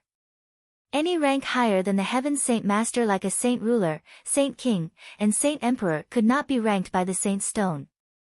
Hearing De Shu, Jian Chen focused back on the task and extended his hand onto the white stone called the saint rock. At that moment, everyone's eyes were focused on the saint rock. They all stood up in anticipation, anxious to find out how strong the gifted Jian Chen would be. When Jian Chen placed his hand on the saint rock, De Shu extended his own arm to activate the saint rock through seemingly magical means. Immediately, Jian Chen could only feel an odd type of energy pulse from the stone and into his arm. While the energy felt odd to him, it entered his body quite gently, where it slowly circulated around before pulsing back out from his body and into the stone. De Shu stared at the saint rock for any change in color, but after a short period of time, there was no change at all. Not even a single shade of color other than its original one could be seen. How is this possible? The saint rock doesn't even have a sliver of color reflected. De Shu couldn't help but cry out in alarm. The smile that had been on his face slowly disappeared from his face and turned to look at Jian Chen's own face with an odd expression. Neither of the two could believe what was going on. Taking note of the look of shock on De Shu's face and the still white saint rock, everyone subconsciously came to a realization. Their faces couldn't help but slowly change as they looked at their neighbors, then back at the front. Blinking once, the look of abject bewilderment was noticeable on most people's face, while some people even sighed with looks of pity. Chang Yangba's face grew ugly, while even Bai Yuntian's face drained of color. Neither of the two looked as if they were refusing to believe the news. De Shu gave a gulp. This result was unbelievable to even him. Immediately starting up the Saint Rock again, he had hoped that it was a mistake the first time. But alas, the tree had borne no fruit, and the rock no color. Again, this result was inconceivable to Deshu. The fourth master had been called a gifted genius since he was born, but it had seemed as if he was nothing more than a cripple who couldn't cultivate or use Saint Force at all. Deshu couldn't help but give a disappointed sigh as he looked at the silent Jian Chen with a complicated look. He turned around to face Changyang Ba, clan leader. The results are in. The fourth master is unable to cultivate the Saint Force in any way. Upon hearing this declaration, Bai Yuntian's face grew even more pale to the point that it was almost devoid of color. Looking at Jian Chen dumbfounded, she muttered, That's not possible. How can Xiang'er be a cripple?" Right as she finished, her eyes rolled to the back of her head and crumpled down to the ground from her chair. For her son that was widely regarded as a genius to suddenly be found as a cripple, she couldn't handle this shocking news at all. No mother in the continent would be able to, let alone a member of a very prestigious clan. As everyone that had gathered around heard the results, they all gasped and looked at Jian Chen with pity and disappointment. Jian Chen's Ansu Feng Yen and Ling Long on the other hand, let loose a breath of air. Seeing the mother and son's unfortunate situation, the two aunts couldn't help but rejoice silently to themselves. "Ah, fourth sister, what's wrong? Fourth sister, please wake up. Fourth sister, please wake up." Rushing to her side, Bai Yushuang anxiously tried to awaken the unconscious Bai Yuntian, but to no avail. Hearing Bai Yushuang's frantic yells, Changyang Ba immediately bounded over to Bai Yuntian and began to cry out, "Shuang Er, bring Yun Er to her bed." Even Jian Chen had rushed to his mother's side without paying attention to anyone else. His right hand was already pressed against his mother's wrist to check for her pulse. It took a few precious seconds, but he had eventually confirmed that his mother was in no immediate danger. Jian Chen looked at his disappointed father amongst the crowd, and even he had felt helpless secretly. With a small sigh, he followed Bai Yushuang who was carrying his mother out of the hall. Watching Jian Chen leave, Changyang Ba's face clearly had a look of extreme disappointment. He had placed high hopes on Jian Chen before, but as the expectations were very high, so was the later disappointment. With this result in the end, his fourth son Xiang Tian was merely a cripple. Clan head, don't pay too much attention to this. Although the fourth master cannot cultivate Saint Force, it doesn't mean he isn't a genius in other aspects or fields. A young male clan member tried to console him. Changyang Ba waved his hand and said sadly, "Let's not mention this topic anymore. Everyone is dismissed." Finishing his sentence, Changyang Ba stood up to leave the hall. Although he had acknowledged the fact that Jian Chen could be a genius in the other fields as said earlier, but Saint Force was the most important factor in this world. After all, strength is what mattered in the end. The fact that the fourth son of the leader of the Changyang clan was a cripple spread throughout the Changyang mansion like wildfire. Some people regarded this new piece of information with joy while others were grievous. One thing was sure however, Xiang'er's status in the clan would rapidly drop after this affair. In a wide spacious room, Jian Chen sat quietly by the bedside. His tranquil face was dipped downwards and what he was thinking about was unknown to everyone else. His mother Bai Yuntian still hadn't woke up, her eyes were still shut as she laid in bed. Aside from Jian Chen and some servant girls, only his third aunt Bai Yushuang and his second sister Changyang Mingyue were in the room. Chapter 8, Disaster. Looking at the mute Jian Chen, Changyang Mingyue blinked a few times. She walked up to Jian Chen's shoulder and said, "Fourth brother, please don't feel too sad. If anyone in the future bullies you, tell your older sister and I'll beat them up." Changyang Mingyue thought that Jian Chen was feeling sad because he was a cripple and that he didn't have the ability to defend himself from anyone that would mock him. Hearing what Mingyue had said, Jian Chen couldn't help but lift his head to smile at Changyang Mingyue. "Don't worry second sister, I won't be an easy person to bully." Only Jian Chen understood that it wasn't because he was unable to cultivate Saint Force, it was due to the fact that he had been incorporating the Saint Force into the cells of his body. Because of this, his body was essentially an empty shell, with no saint force remaining in his body. If he hadn't used this method, then today's saint test would have had a different result. It was unfortunate that Jian Chen wouldn't be able to explain this situation to people. Even if he wanted to, he wouldn't be able to explain how he came about this method. Not to mention that if he were to talk about Azulate Sword Law, then Jian Chen feared that the history of both the technique and himself would become a great problem. Although Jian Chen had understood that because of this situation, his status within the clan had taken a major hit. He didn't care at all for that, however, and had secretly wanted a situation like this to happen. If things had progressed as well as they did just now, then in the future he would be able to leave the Changyang mansion with more ease. If he had still been stuck with the label of a genius, then departing from the mansion would not be as easy. At the very least, as long as he didn't have their approval, they would ignore his trips in and out of the mansion. Xiang'er, Xiang'er, a voice came calling out from the bed. Jian Chen's mother had finally awakened.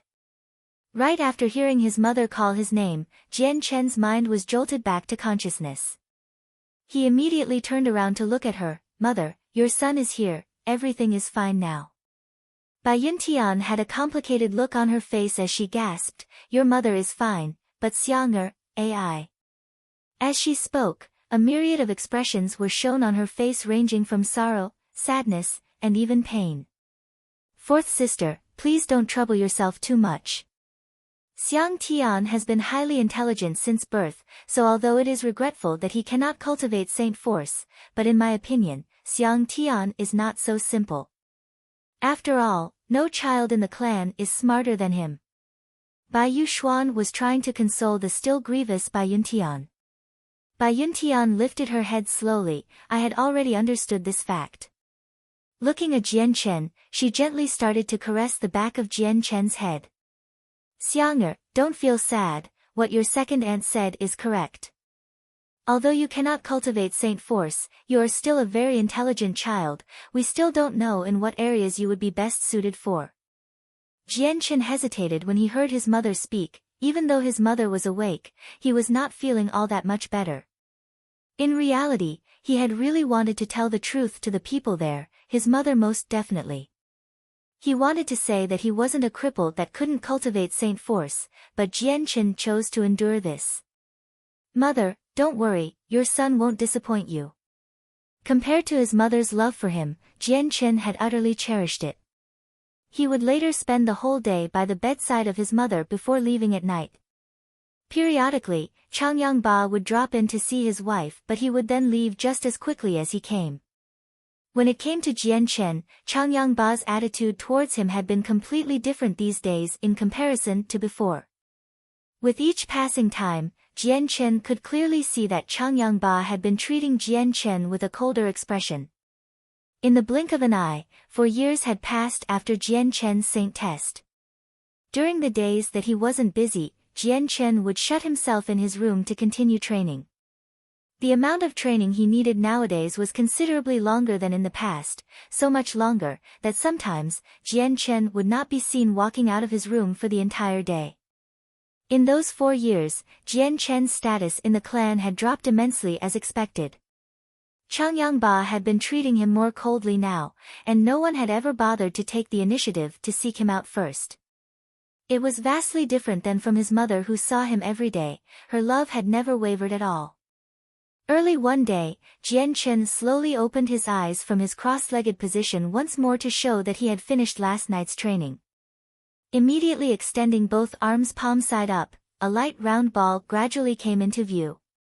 He flipped the beautiful ball into the air from his hands and watched it fall towards the ground, where it came to a stop as both his hands were focused on it. Hearing only the slightest of sounds, Jian Chen clapped his tiny hands together as if they were 2 steel plates and started to do push-ups on the normally soft ground, occasionally bringing his head so close to the ground he could kiss it, and even left an imprint on the ground afterwards. Looking at his own hard work with a joyous smile, Jian Chen laughed. Half a year after the saint test, Jian Chen had already finished the cultivation stage of the first principle of the Azulate Sword Law. This meant that he officially started to cultivate the saint force without having to assimilate it into his own body. His cultivation rate was extremely fast, so fast that in the span of just few years, he had already reached an astounding result. As he was now, he could use the saint force that was stored inside of him to reinforce his hands so that they could break through stone without effort. Early in the morning, Jian Chen walked out of his room to wander around the Changyang mansion alone.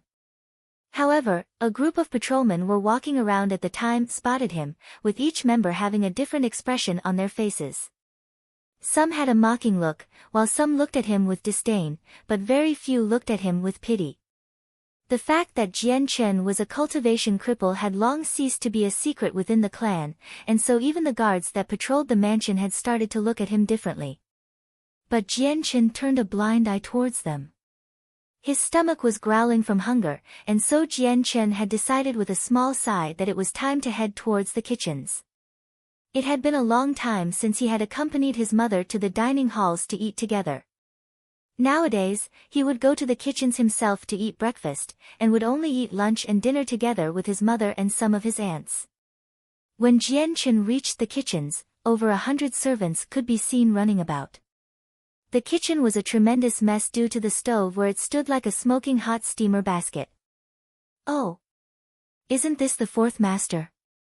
The fourth master has come to the kitchens. AI, this isn't the proper place for someone as pampered as fourth master to be. The kitchens are for lowly servants like us, so why have you come here? The teasing voice of a 20-year-old servant came calling out. Judging by his odd tone of voice, it was clear to tell that he was mocking Jian Chen. Another voice continued straight after the first servant. If my guess is correct, then fourth master came down to the kitchens to get some steamed buns. But that's weird, why isn't the fourth master eating at the dining halls with the rest of the clan? Has he wronged himself and so wanted to eat the steamed buns from the kitchens? These steamed buns are only fit for us lowly servants and guards to eat, however. Another 30-year-old servant continued to sneer at Jian Chen. Upon hearing the two people talk, the other servants in the kitchen all started to look at the spectacle. Both of these servants had the support of some of the superiors. For example, the 20-year-old servant was not only introduced by Chang Yangba's first wife Ling Long, but he was also the servant of Jian Chen's eldest aunt. Rumors had it that Ling Long had hired him because he was a family relative, but because his body had lacked the power, he could only work in the kitchens. As for the 30-year-old servant that spoke second, his brother is the group leader of the Changyang Mansion guards. Hearing the two servants mock him, Jian Chen could only narrow his eyes slightly as anger flashed through his eyes. Biting back any sort of rebuke, he moved towards the giant steamer basket and held his hand out to take off the lid of it before all of a sudden, two giants' hands came out of nowhere and quickly moved the steamer basket away from him. I should really bring these steamed buns to the guards right away, our honored guards haven't yet eaten breakfast yet after all.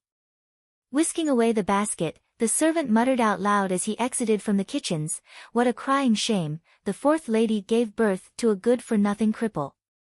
At that last remark, Jian Chen went rigid. At last, the anger within his heart had finally broke free. Without saying a word, his legs blurred as both of his legs stamped across the ground.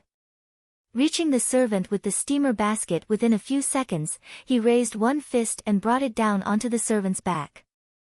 Bang! Completely caught off guard, the servant carrying the steamer basket was sent staggering to the ground. The basket he had carried dropped to the floor and with a great big smash, the nice and plump steamed buns scattered across the floor in 4 directions one by one. Everyone in the kitchen stared at this unforeseen event with a shocked look. Seeing where Jian Chen now stood, no one could believe what they saw. No one had saw clearly how fast or even when Jian Chen had moved. For the 7-year-old fourth master to have brought down the 30-year-old servant with a single punch to his knees, it was inconceivable. Although the steamer basket had been dropped and the food wasted, everyone was still amazed by this show in front of them. Ha ha ha, brother Chiu Er Lao, you really amaze me. Even though you are an expert that has reached the 3rd layer of Saint Force, yet you were knocked down by the fist of a little child. Did you waste too much energy with a girl last night to become this weak? Looking at the servant at the ground, the first servant who had made fun of Jian Chen was now roaring with laughter at the second servant. The servant called Chiu crawled up from the ground, his eyes burning with fury towards Jian Chen as the words of his younger servant friend reached his ears. For a 7-year-old child to push him down to the ground, especially a child that was a cripple in the ways of cultivation, this was the ultimate form of humiliation and shame for him. After all, although he had not yet condensed his saint force into a saint weapon, he was still a practitioner that had reached a level far above that of the cripple. Shaking his head in rage, Chiu had forgotten in that moment that Jian Chen still held the status of being the fourth master.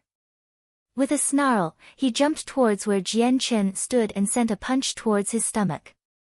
Watching Chiu's fist get closer, Jian Chen had a look of disdain on his face.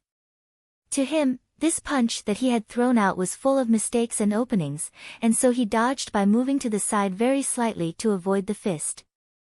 Throwing himself forward, Jian Chen's right leg arced in a beautiful way and kicked Chiu firmly on the nose. Ah! Chiu let loose a blood-curdling scream as he clasped his bloody nose with his hands.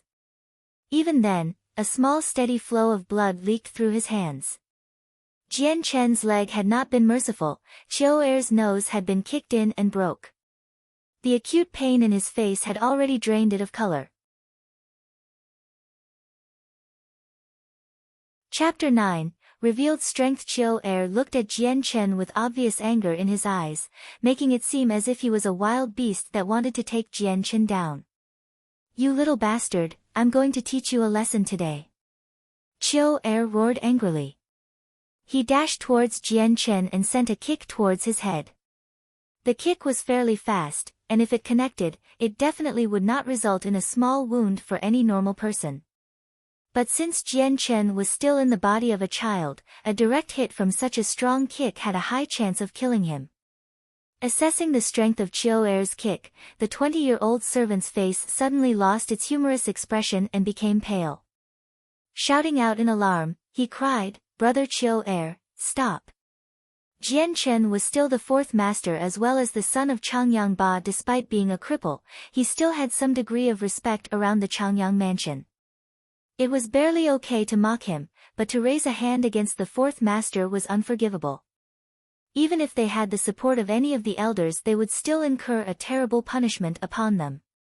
Seeing the intensity of Chiu's kick, Jian Chen's face changed as well. His eyes grew cold as he leaned to the side again. Calmly staying outside the reach of Chiu's kick, he didn't retreat. Instead, Jian Chen rapidly approached Chiu's body. He placed his arm on Chiu's still outstretched thigh while the other hand went to the other thigh. With a low growl, Jian Chen released all of the saint force he had stored in his body into his waist and surprisingly lifted the over 100-pound Chiu above his tiny body. Raising Chiu's body, Jian Chen didn't bother giving him time to retaliate. Both his legs began to move across the ground as Jian Chen threw the heavy body of Chiu forward. Chiu's body flew over 5 meters before slamming into a table meant for cutting vegetables. Coincidentally, underneath his falling body was a stack of iron skewers. Falling down onto that would make him resemble a bizarre human porcupine. Chiu fell on top of the skewers, and at least an inch of skin had been pierced through by them. Immediately, Chiu screamed in pain as the skin of his body was distorted and the pain in his nose was still piercing through his mind. Every servant in the kitchen suddenly came to a standstill from the unbelievable event they had just watched. A single 7-year-old not only fought back against a heavyweight person like Chiu, but he even defeated that person, who had reached the 3rd layer of Saint Force. If news of this got out, no one in the Changyang clan would be able to believe it. Jian Chen looked at Chiu's suffering with cold eyes while making a mocking face at him. He didn't say anything, and decided to leave the kitchen instead, without taking even a single steamed bun with him. After exiting the kitchens, Jian Chen slowly exhaled. He didn't think that even the servants in the kitchens would begin to mock the fourth master. Throwing away the depression from his heart, Jian Chen began to stroll around the Changyang mansion once more. With the mansion being so vast, Jian Chen had never once seen the entirety of it. Even the scenery around the place was nice to look at, as gardens surrounded every inch of the outside yards. There were many lakes as well as flower gardens that had very rare specimens that could not be seen anywhere else, and they carried a sweet fragrance. As the fourth master of the Changyang clan, Jian Chen was free to wander wherever he wanted. As he wandered to and fro, he would come across important roadways and buildings that had many experts concealed everywhere. When he saw those experts, however, he had decided to think no more about it. After all, he knew that the Changyang clan is one of the four great clans of Lore City. Lore City was a first-class city, so the title of being a big clan was a prestigious one. As he walked, he had unconsciously came to the middle of a calm flower garden. Jian Chen had not noticed that his third brother Changyang Ku had been carrying a wooden axe as he trained within the same flower garden. However, in the eyes of a battle-hardened Jian Chen, it looked as if Changyang Ku was just recklessly swinging the axe around with no particular style in mind at all. Although Jian Chen had studied the way of the sword in the past world, he had studied many different axe-wielding experts and how they fought. So even Jian Chen was familiar with how one should use an axe, but the way Changyang Ku was handling it, Jian Chen was speechless. How could this be considered training? Just as Jian Chen was about to turn around to leave, Changyang Ku noticed him out of the corner of his eye. Slowly ceasing his movements, Changyang Ku's face started to show signs of ill intent as he smiled. "Fourth brother, come on over, your third brother has some candy for you to eat." Changyang Ku cried out to Jian Chen. Hearing Changyang Ku's words, Jian Chen nearly tripped down onto the ground in disbelief. Secretly thinking to himself, he thought, even a 7-year-old wouldn't fall for such a line. However, Jian had forgot to account for that aside from the experiences of his past world, he was still no better than a 7-year-old child. But he paid no mind to the words of Changyang Ku and continued to keep on walking without even turning his head back. Seeing that Jian Chen was getting farther and farther away, Changyang Ku began to get angry. Throwing the wooden axe in his hands to the ground, he dashed towards Jian Chen and eventually caught up to him. "Fourth brother, did you not hear me just now?" Changyang Ku blocked Jian Chen's path like a cork in a bottle, his face red with anger as he stared at Jian Chen. "Is something wrong?" Jian Chen looked at Changyang Ku with a calm gaze while implying a hint of coldness in his question. Jian Chen did not harbor any good sentiments towards his third brother. In the past 2 years, Changyang Ku would always look for some way to bully Jian Chen, and ever since the news of Jian Chen being a cripple, his actions became much more severe. If it wasn't for the fact that Jian Chen rarely went outside, the amount of times Changyang Ku bullied Jian Chen would have been increased tenfold. However, every time he had tried to bully Jian Chen, it would always result in failure, and sometimes Jian Chen would also find a way to bully him back. This had created a sense of resentment within Changyang Ku's heart, which made him seek revenge even more. "Fourth brother, come accompany your third brother in practicing some martial arts." While talking, Changyang Ku had already started dragging Jian Chen towards the place where he practiced and did not give Jian Chen a chance to respond. Changyang Ku was actually very excited at the moment, for although he was not a match for Jian Chen when comparing their intelligence, he did not think he would be weaker than Jian Chen in terms of strength. After all, his fourth brother was a cripple in terms of martial cultivation and could not even cultivate any saint force. In Changyang Ku's mind, this was the perfect opportunity to exact his revenge. Not long after Jian Chen had been forcefully dragged by Changyang Ku to where he was practicing his martial arts, Changyang Ku picked up the wooden axe he had thrown to the side earlier and then said to Jian Chen, "Third brother, are you ready? I am going to start attacking now." Seeing Changyang Ku's gentle smile, Jian Chen let a hint of playfulness appear within his eyes. Holding both of his palms in a clueless manner, he asked, "Third brother, you have a weapon in your hands, don't tell me you want me to fight against you barehanded?" Hearing his brother talk, Changyang Ku looked distracted for a second. Looking at the wooden axe in his own hands, he hesitated only for a second before tossing it towards Jian Chen, as he said, "Then I shall give you the axe, fourth brother, and I will be the one that will fight barehanded." Although the axe was wooden, it was still 10 pounds. Even for a 10-year-old child, swinging this around would prove to be difficult. Changyang Ku had thought of this and threw it towards Jian Chen for this reason. He wanted to make Jian Chen humiliate himself while he would look like the gracious one. Jian Chen took the wooden axe in front of him and started to inspect it. The axe was very crudely made, only the shape of the axe was there, while the blade of it was almost non-existent. Even if he were to try to chop at a person, it would not cause significant harm. At the very most, the axe would only leave behind a sore bruise. Seeing Jian Chen hold up the 10-pound axe with ease, Chang Yangke's eyes revealed a trace of shock. He had not been expecting this change of events. Jian Chen looked at Chang Yangke and gave a faint laugh. "Third brother, perhaps you should use this axe instead." Right as he spoke, he tossed the axe back at Chang Yangke. Catching the axe he had only just thrown at Jian Chen, Chang Yangke began to feel suspicious. "Fourth brother, could it be you still wanted to fight me barehanded?" Jian Chen began to laugh as he shook his head. Grabbing a nearby tree, he snapped off a branch 1 meter long. Shaving away the little twigs and leaves, Jian Chen was left with only a single branch. "This will be my weapon." Raising the branch, Jian Chen laughed gently. Chang Yangke looked at the tiny stick that could be quickly turned into chopsticks in Jian Chen's hand and laughed. He was no longer angry as the day that he would be able to beat Jian Chen with ease seemed to be getting closer and closer.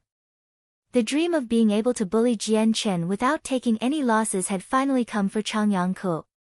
This would make him extremely happy. Chang Yangke clasped onto the axe firmly. "Then fourth brother, you'd best be careful.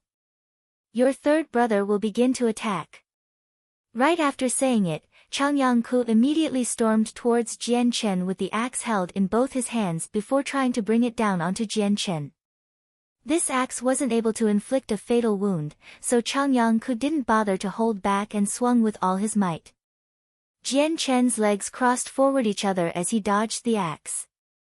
Swinging his tree branch with frightening speed, the branch had suddenly become more frightening in power. Even Jian Chen's demeanor had changed abruptly. As he pressed forward, the normally safe branch became a deadly sword in his hands.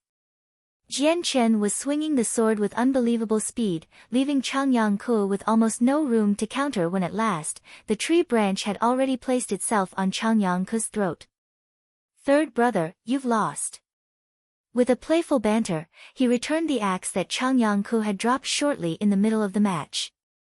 Chang Yangke could only stare at the tree branch at his neck with disbelief flashing across his eyes.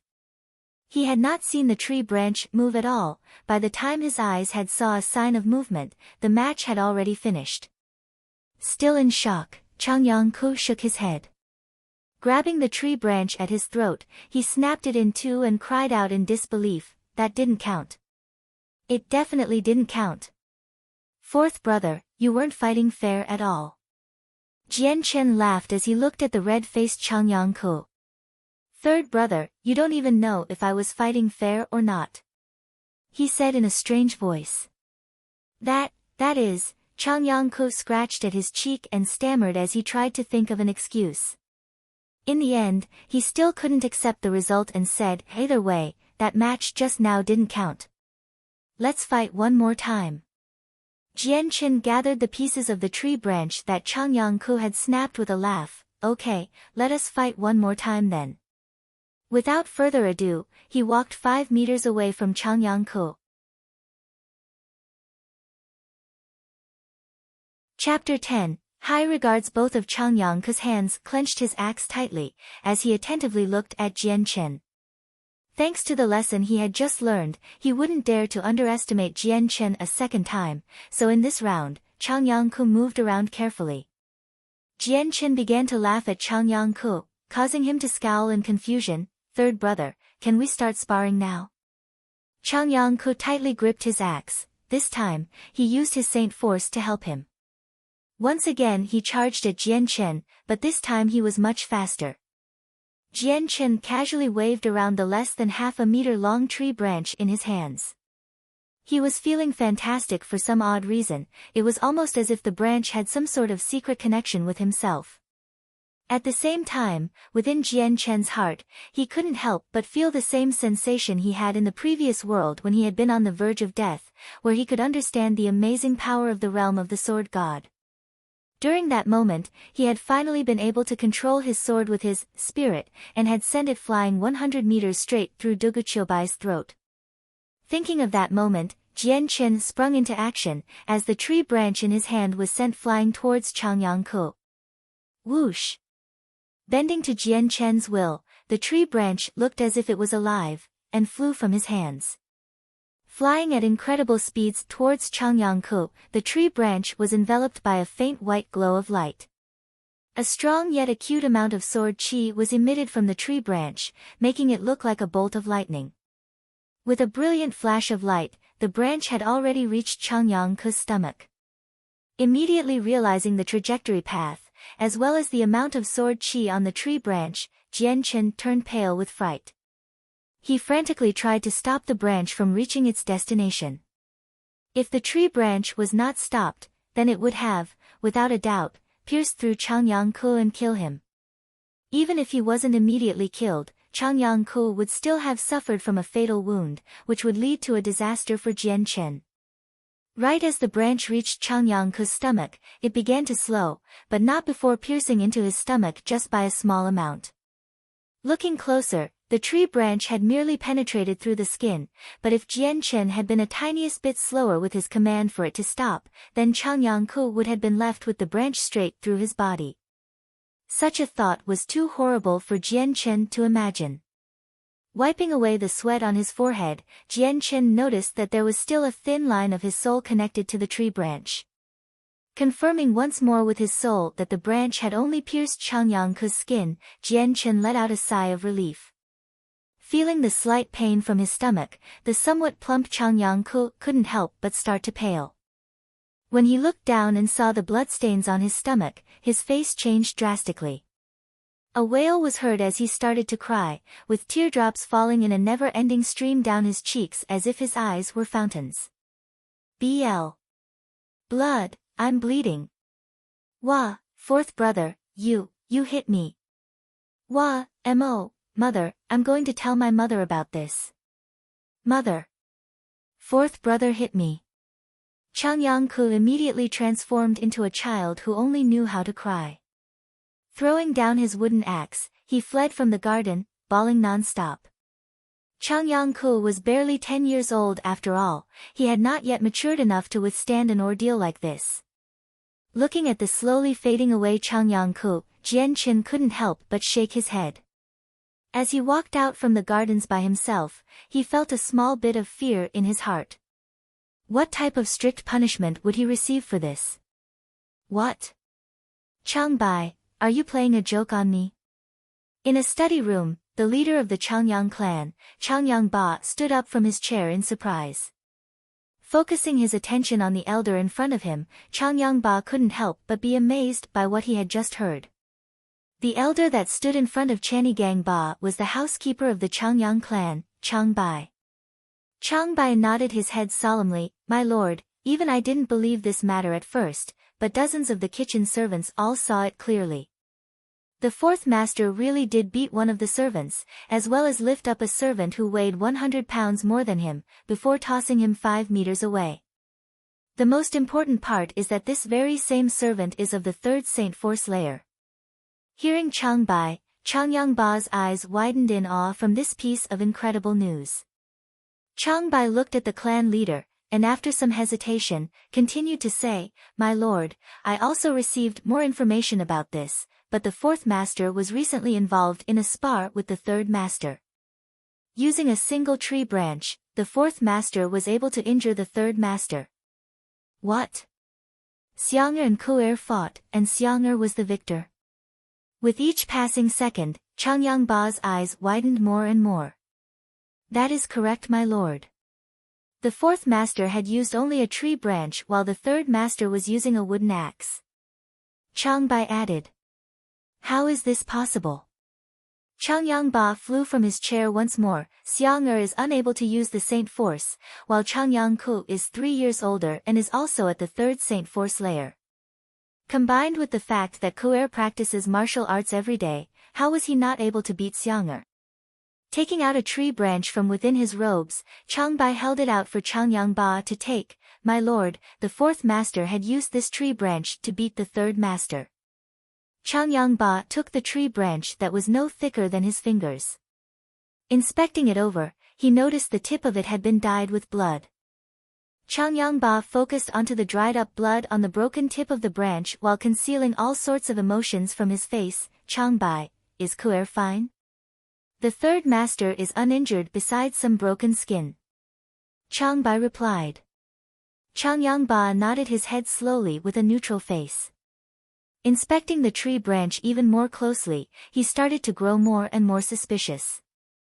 Finally, he spoke, Changbai, this tree branch is nothing special. In addition, the tip is not sharp at all. Based on Xian Er's strength, it is impossible for a tree branch to injure Kuer at all. Changbai nodded his head in agreement, his eye glistening with a single luster. My lord, I just had an outrageous thought. What if the fourth master is not a cripple unable to cultivate Saint Force? Seeing the fourth master's display of might today, perhaps the fourth master had already cultivated Saint Force to the fourth level? There would be no other way for the fourth master to beat the third master otherwise. Hearing Changbai, the clan leader's face grew bright with emotion. To treat his son who was regarded as a genius badly after being revealed as a cripple, this was Changyangba's biggest regret. Changbai, what you're saying is that Xiang'er is not only able to use Saint Force, but that he is actually a genius at it as well. Changyangba's voice began to tremble with emotion. For a 7-year-old to reach the fourth layer of Saint Force, this could only be accomplished by geniuses of the Tian Yuan continent. On average, by the time someone reached the fourth layer of Saint Force, they would be years old. He is an outstanding genius in my eyes, and I believe in him. I can tell that the fourth master will be able to surpass even me in the future. Changyangba started to tremble and shake as he listened, his eyes expressing rapt excitement and minor disbelief. Changbai continued to speak. Back when the fourth master was revealed to be a cripple unable to cultivate Saint Force, I had found it quite strange. I had always found this situation to be fishy, but I couldn't figure out exactly what was off until today. With the fourth master's 2 displays of strength today, I'm finally able to confirm my suspicions. The fourth master was never a cripple, but indeed a genius of cultivation. Changyangba deeply inhaled to calm down his increasing heart rate, but before he could say anything more, a clan's member came running in and said to him respectfully, My lord, the third master has been injured. The third lady wishes for the lord to come visit right away. I understand, you may leave.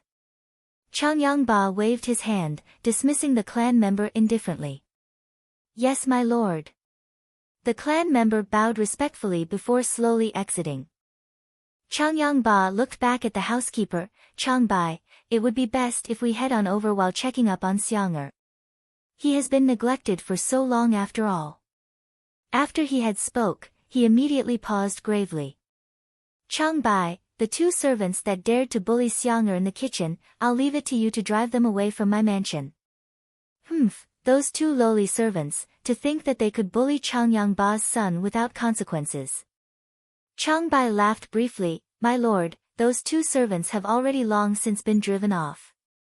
Although one of them was introduced by the First Lady Ling Long, the other servant's older brother is the leader of one of the team captains of the patrol guards. But since they dared to bully the fourth master, they no longer have any reason to stay behind in this mansion. Otherwise, I would not dare to show face around the Changyang mansion ever again. In a largely decorated room, the recently injured Changyang Ku lay on the bed. With a pale face, he stared at the freshly bandaged wound on his stomach. Sitting at the edge of the bed was Changyang Ku's mother Yufeng Han, with a look of distress as she tended to her son.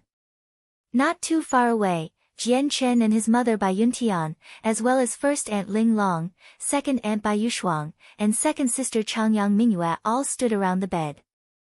Yufeng Han looked back at Bai Yuntian with an angry look. Fourth sister, your treasured son is getting more and more outrageous. To have assaulted my Kuer with such a dangerous weapon, it's a good thing my Kuer is very strong and didn't suffer a deadly wound. Otherwise, who knows how this might have gone. Jian Chen scowled as he listened to her. not accepting her words even a tiny bit. This can't be blamed on me, it was third brother who had asked me to spar with him. A small injury like this is unavoidable. Besides, I was not using a dangerous weapon, but a tree branch. If anyone is to blame, then it is third brother's lack of skill.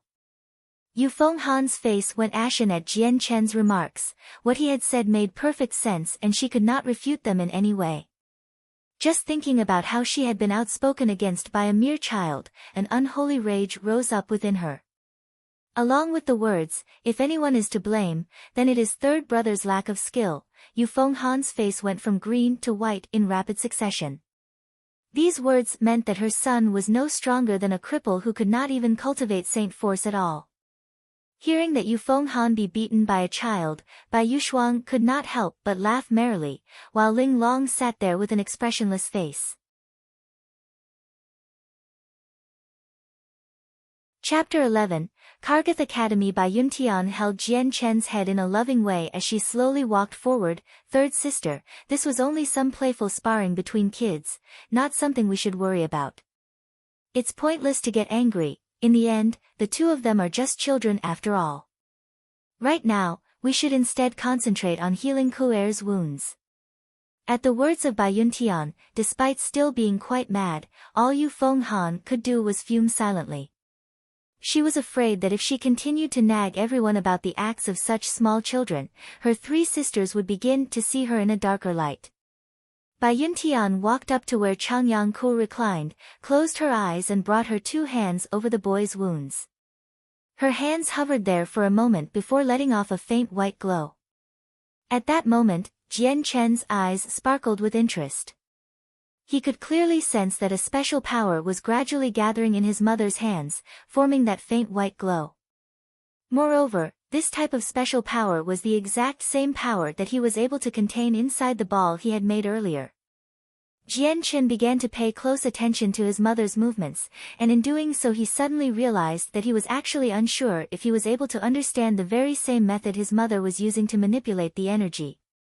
After all, he had discovered ages ago that this ability to integrate the strength of the world was complicated. The white glow in Bai Yuntian's hands grew stronger and stronger, yet the light never hurt one's eyes. After a few deep breaths, she flicked her arms and the milky white light left her hands and floated down to Changyang Ku's stomach, slowly merging with the wound there. The white bandages that were already there obstructed Jian Chen's view of what exactly the white ball of energy was doing, and what changes were occurring. After completing her task, Bai Yuntian let out a deep breath. Third sister, Changyang Ku is fine, his injuries should be non-existent now. A happy smile finally appeared on Yu Fenghan's face. She thanked Bai Yuntian briefly before quickly stepping over to Changyang Ku's bedside. She gave a concerned look towards her son and asked, Kuer, how are you feeling? Does your wound still hurt? Changyang Ku raised his hand to rub at his stomach area, and laughed before starting to tear at his bandages. Mother, your son is all right now. It's very comfortable. After the bandages fell off, it was clear that the wound on Changyang Ku's stomach was nowhere to be seen. Only a small bloody scar remained, but other than that, the wound had ceased to exist. Upon seeing this, Jian Chen suddenly understood. This type of mysterious energy was the unique energy that belonged to radiant saints. Their energy had a special healing effect that could heal any injury, no matter how grave. Under the care of a radiant saint, any wound would be healed rapidly. Since his own mother was a radiant saint, she was able to use this healing power. Legends said that some very strong radiant saints were able to regrow someone's arm, as well as having the power to resurrect the dead. Inside Jian Chen's head, he had a secret thought: if he was able to understand and absorb the energy of the radiant saint, then he may be able to be like his mother, and have the same amount of control a radiant saint had to heal wounds. As he had this thought, Jian Chen couldn't help but feel impatient, and wanted to test it out. However, in the end he still endured the temptation, since his current situation was not appropriate for experimenting. At that moment, the doors to the room opened wide. Jian Chen glanced at the people who walked in together. It was his father, Changyang Ba, and the Changyang clan's housekeeper, Chang Bai. "How is Kuer?" his injuries are not that severe, are they? Changyang Ba asked with a voice of concern. I thank my lord for his concern, but fourth sister has already healed him, so Ku'er is fine now. Yu Fenghan's face showed a hint of a smile. Changyang Ba was showing some concern for his son, so she felt happy. Then everything is fine now. Changyang Ba nodded his head and looked at Jian Chen. Xiang'er, how have these past few days been treating you? Even when talking to Jian Chen, some concern was being shown as well. I thank father for his concerns, your son has been doing very well. Jian Chen's voice was very even. Ever since the end of the Saint test, this was the first time Changyang Ba and Jian Chen had talked to each other. Hearing Jian Chen's voice sound so clipped with a sense of detachment, Changyang Ba couldn't help but sigh to himself secretly. Xiang'er, come accompany your father to the study room. Changyang Ba then turned around to exit from the room. In a flash, Jian Chen followed Changyang Ba and Changbai into the study room. Sitting down on a chair, Changyang Ba stared at Jian Chen for a moment, before asking him, Xiang'er, I have heard that earlier this morning, you injured Qiu of the kitchen servants this morning. That is true. Jian Chen had already realized that his true strength had already been revealed, so there was no point in trying to hide it. Changyang Ba's eyes had a cheerful expression as he laughed and said gently, Xiang'er, why don't you tell your father, can you already cultivate Saint Force? Jian Chen nodded his head faintly and answered as neutrally as before, yes. He knew that there was no way he could conceal this fact, so he admitted it with straightforward answer. Although he already could guess that Jian Chen could cultivate Saint Force, hearing the confirmation from Jian Chen's own mouth made Changyang Ba feel even more emotional. Changbai, may I trouble you to test Xiang'er's Saint Force again? Changyang Ba was happy now, but he still spoke to Changbai politely, not at all having an attitude of the clan master asking for a housekeeper to do something. But Changbai only laughed, and brought the hand with his space ring up, causing the saint stone to once more appear right in front of Jian Chen's eyes. Fourth master, please put your hand on top of the stone, he said in a warm tone. The moment Jian Chen put his hand on the saint's stone, Changbai also activated it. In that instant, Jian Chen once again felt that mysterious power being emitted from the saint's stone, entering his body through his arms. Within him, the power roamed around in a circle, before finally returning back to the saint's stone. At the same time, the only thing that could be seen was the entire saint's stone suddenly emitting a faint red glow. Seeing the saint's stone glow red, Changyang Ba's face showed an excited expression. Even Changbai now had a faint smile, and he looked at Jian Chen with a gratified look in his eyes. Clan leader, based on the strength of the glow, fourth master has already reached the fourth Saint Force layer. Changbai said with a faint smile. The fourth layer, Changyang Ba gradually stood up from his chair, and in excitement, he wrung his hands together. Before this, he had already guessed such a result, but it had only been a guess. Now that he knew the actual situation, he felt a new feeling in his heart. Jian Chen had already reached the fourth Saint Force layer at the age of 7. Perhaps this level was not very outstanding compared to the entire Tian Yuan continent, but within Jessen Kingdom, this was enough to qualify as a first-class genius. Moreover, his third brother, Changyang Ku, was 3 years older than Jian Chen, and yet his inner Saint Force power had just reached the fourth layer. Changbai once again placed the Saint Stone within his space ring. With a gratified look, he smiled, Fourth Master, you really have not disappointed me. Changyang Ba quickly calmed down, and glanced at Jian Chen in a completely transformed light. His eyes were now filled with surprise, excitement, and gratitude. By the time Jian Chen left the study room, it was already almost noon. Right after Jian Chen left, Changyang Ba looked at Changbai, and with a slightly doubtful tone he said, Changbai, since Xiang'er has Saint Force, then how come last time he was tested, it wasn't detected? It had even scared me into thinking that Xian was a cripple that was not able to cultivate Saint Force. Changbai furrowed his brows, and after pondering for a bit, slowly said, I'm not completely sure either. Perhaps the last Saint test malfunctioned somehow. However, this is no longer of any importance. Changyangba nodded. Currently, Xiang'er is only around 7 years old, and he has already reached the 4th Saint Force level. If this continues, I predict that the latest that Xiang'er will break through the 10th Saint Force level is by the age of 18 and condense his Saint Force into a Saint weapon.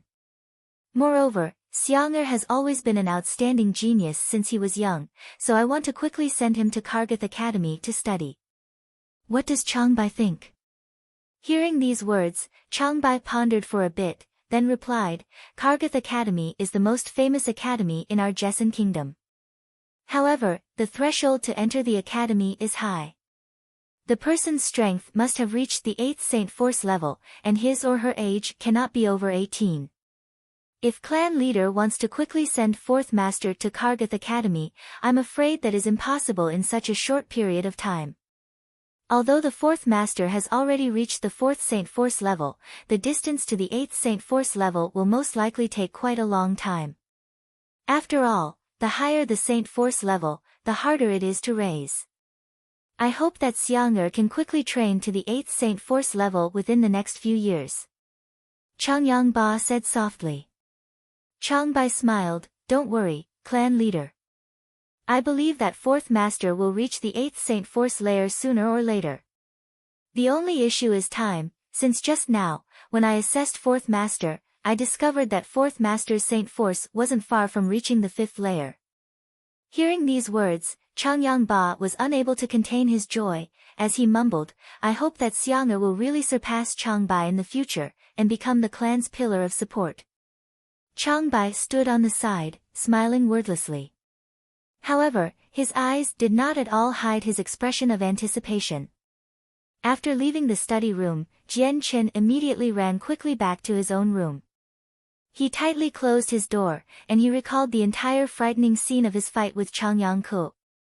Although Jian Chen knew that during his fight with Dugu Qiubai in his previous world, he had made a breakthrough and entered the realm of the Sword God, but he didn't dare think that after his reincarnation he would still be able to accomplish it.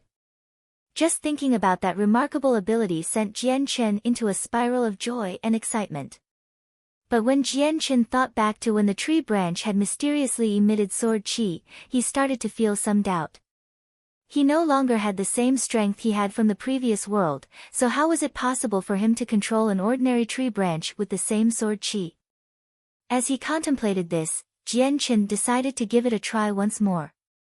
Scanning the room, his eyes noticed a nearby wooden clothes rack. Snapping off a 2-foot wooden strip, Jian Chen would use it as a makeshift sword. Holding the 2-foot wooden strip, Jian Chen slowly entered a state of tranquility.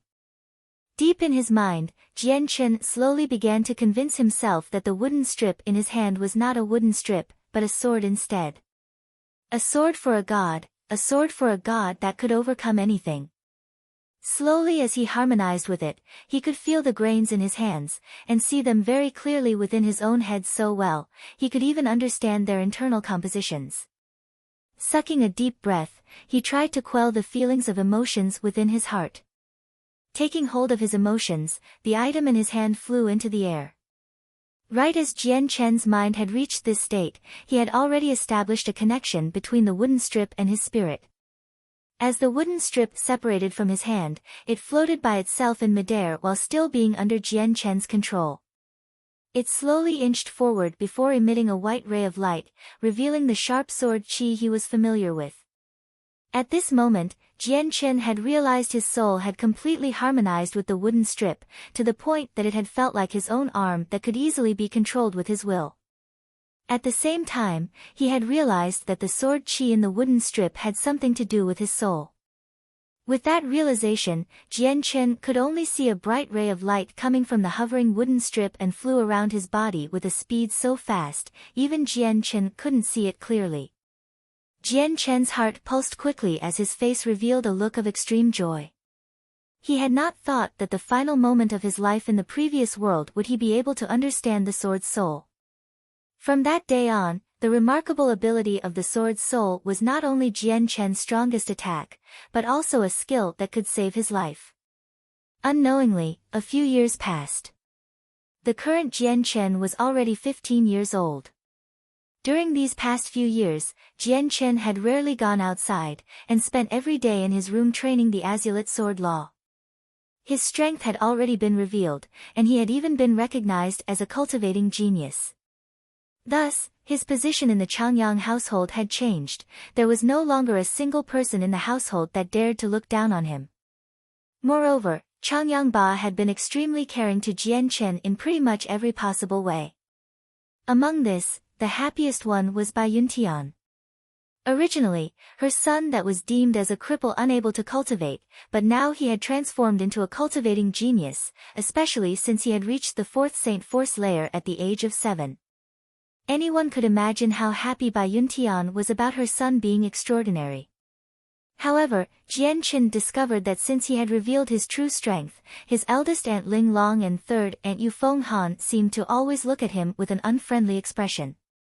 This situation was one that the Jian Chen with memories of his previous life was well aware of. Within the past few years, Jian Chen had already reached the 8th Saint Force layer. Moreover, this was only because Jian Chen had purposely slowed down his pace. That was because during the past few years, Jian Chen had used almost half the time to familiarize himself with the sword laws from his previous world. Otherwise, he most likely would have broken through the 8th level ages ago. Because of this, Jian Chen was currently not far from reaching the 9th layer already. Right now, within the Changyang household, Jian Chen's strength had already well surpassed his second sister Changyang Mingyue, and his third brother Changyang Ku. Although Changyang Mingyue was over 3 years older than Jian Chen, her saint force had stopped at the 7th layer. As for Changyang Ku, he had never really had any talent for cultivating, and his current 17-year-old self had only achieved the 5th Saint Force layer after much difficulty. In the early morning, a large group of people gathered outside the Great Hall. Amongst this group were Jian Chen's parents, his 3 aunts, and even his third brother, Changyang Ku, and his second sister, Changyang Mingyue. Aside from them, a few of Changyang household's chief figures were also present. There was also a bird-type magical beast about 3 meters large that calmly sat on the ground, not too far from the crowd of people. Today was the day that Jian Chen would leave for Kargath Academy to study. The minimum standard to enter Kargath Academy was having achieved the 8th level. In addition, the person's age could not be over 18. Currently, Jian Chen met both of these standards. Moreover, today happened to also be the enrolling General Assembly for Kargath Academy that only occurred once a year. Bai Yuntian's face was covered in tears as she looked at Jian Chen. With a loving gaze, she said, "Xianger, you have to study diligently at the academy. Try to stay out of trouble, understand?" Bai Yuntian spoke with a tone filled with deep concern. Jian Chen obediently nodded, and said, "Don't worry, mother, I know what I should do." Changyang Ba walked up to Jian Chen and said, "Xianger, this space belt is something father prepared especially for you. Although it isn't anything priceless, and the amount of space inside isn't very large, it can still store some small things. If you break through the 10th level by the time you turn 18 and condense your saint force into a saint weapon, then father will reward you with a space ring and a monster core." While speaking, a very exquisite belt had already appeared in his hands. Seeing the size of the belt, it was obvious that it had been specifically tailored for Jian Chen. Seeing Changyang Ba be so concerned about Jian Chen, Ling Long and Fenyan, who were standing nearby, couldn't help but show a trace of deep jealousy and dissatisfaction. However, currently, everyone's gazes were gathered on Jian Chen, and nobody had noticed them.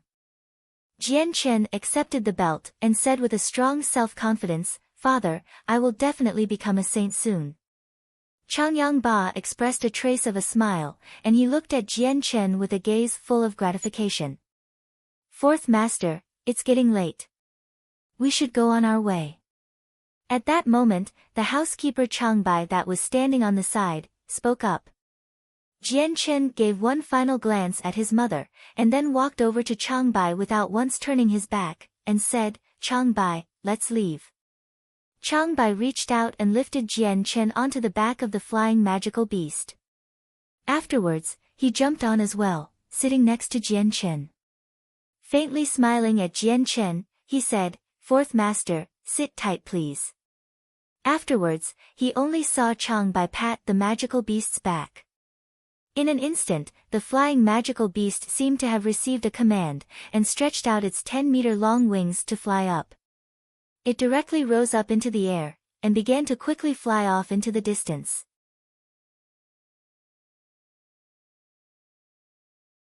Chapter 12. Big Brother Changyang, who sitting on top of the flying magical beast, Jian Chen's face did not reveal any sort of emotion, even though they were flying at an extreme speed 1,000 feet high up into the air. Since the beast was flying at such high speeds, he could hear a ceaseless rumbling sound from the wind in his ears. Looking at Jian Chen's passive face, Changbai couldn't help but nod in approval. Most children generally paled in extreme fear after flying on top of a magical beast for the first time. Some children trembled in fear the whole time, while a smaller amount even wet themselves, but very few people had achieved the same tranquility as Jian Chen. Changbai thought back to when he had sent Changyang Hu to Kargath Academy a few years back. After sitting on the flying beast, Changyang Hu's entire body had shivered from fright as he grabbed hold of the feathers on the beast's neck. The fourth master does not seem to be like the others. It truly makes one wonder what sort of accomplishments he will succeed in the future. Changbai thought to himself.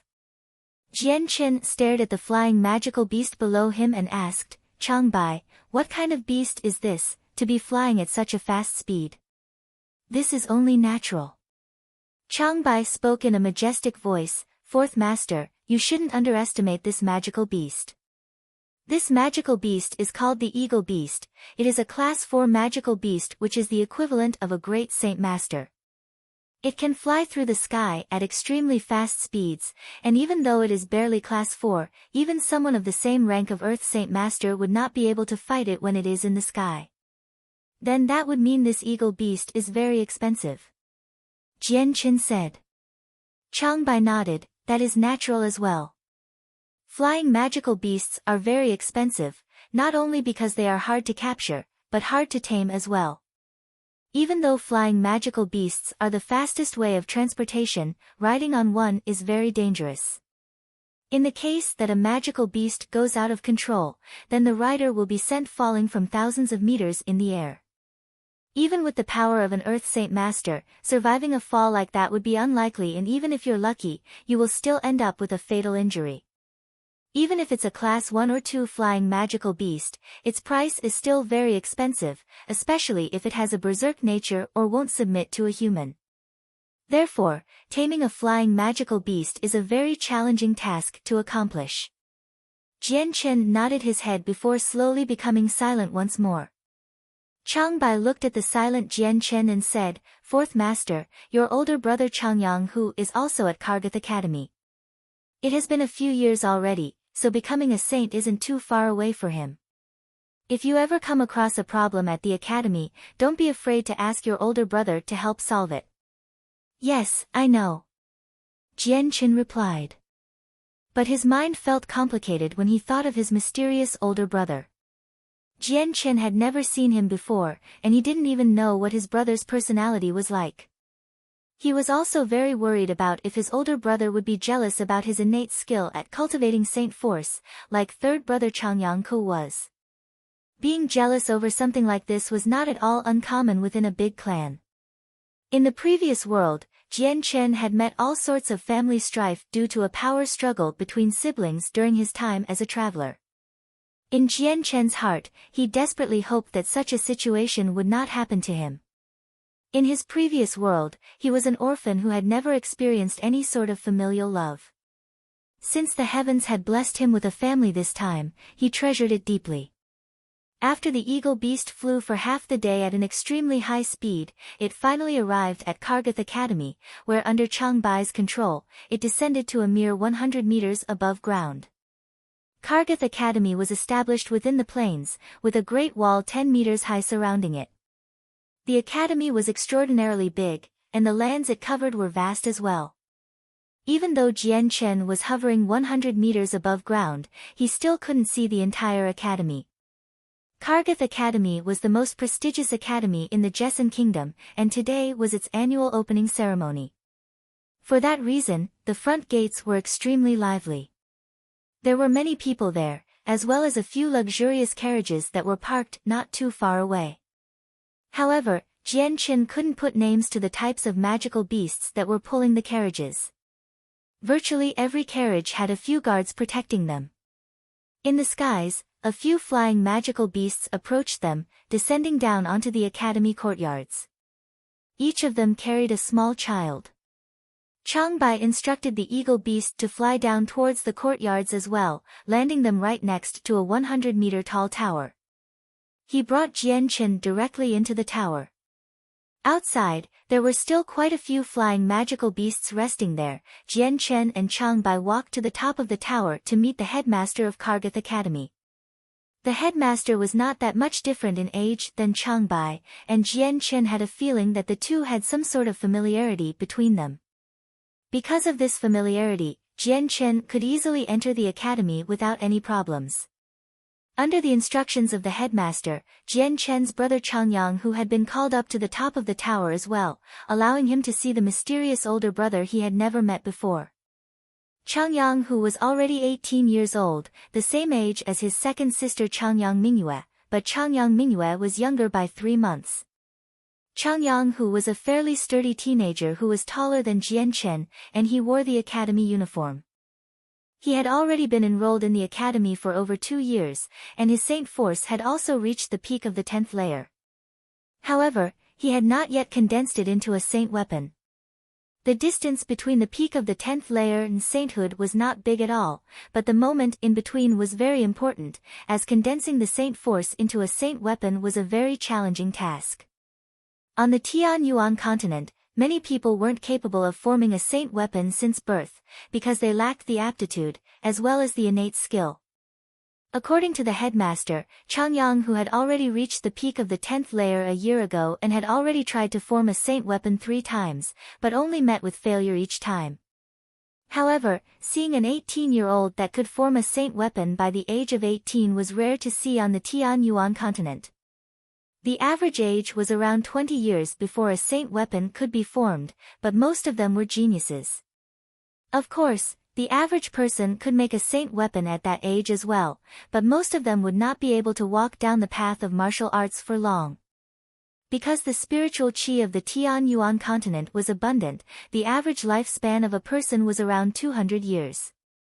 For a person to form a saint weapon at the age of 20, that could be considered decent. Chang Bai pointed at Changyang Hu and said to Jian Qin, "Fourth master, that person is your brother Changyang Hu." Looking over at him, he cried, "Eldest master, this is your younger brother Changyang Xiang Tian." Big brother. Jian Qin looked at Changyang Hu with a smile as he shouted out a greeting. In his eyes, he had felt that Changyang Hu looked to be a strong yet straightforward person, but his heart was not in complete agreement. Hearing Jian Qin's shout, Changyang Hu scratched at his cheek with a laugh. "Fourth brother, feel free to call on me anytime. If you are bullied in the future, then look for me straight away, and I'll smash them to pieces." Laughing at his brother's speech, Jian Qin responded, "Then I'll be relying on you, big brother." With this first impression, Jian Qin had thought that Changyang Hu was pretty nice, and so all worries he had about his big brother began to disappear like smoke. Changyang Hu shook his head and laughed once more. "It'll be no problem, not a problem at all. No matter what you say, I am still your older brother, so protecting the fourth brother is an absolute must." After this, Changyang Hu suddenly froze before looking around, his eyes revealing some doubts. "Chang Bai, where are second sister and third brother?" he asked. "Eldest master, the second lady and third master have not yet reached the requirements to enter the academy, so it is only the fourth master that was able to join," Chang Bai answered serenely. "Oh." Hearing that, Changyang Hu let loose a disappointed look and began to mutter, "How did they not reach the requirement of reaching the 8th layer? This is silly. Fourth brother is more formidable, since he reached the 8th layer so quickly. He's even more amazing than me, his older brother. Eldest master, please escort the fourth master down. From today on, you need to properly look after your younger brother. I still have some business to settle with the headmaster." Chang Bai said. Chang Yang-hu nodded his head firmly and pounded his chest with his fist. Chang Bai, don't worry. I definitely won't allow anyone in the school to bully fourth brother. Afterwards, Jian Chen received the school medal and left with his older brother. After exiting the tower, Jian Chen looked at the school medal in his hands. Aside from it being proof of him being a student, it also contained his dorm address.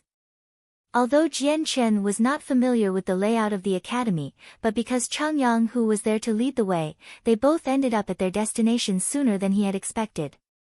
The dormitories of the academy were built using a very durable type of stone and were split into two different areas.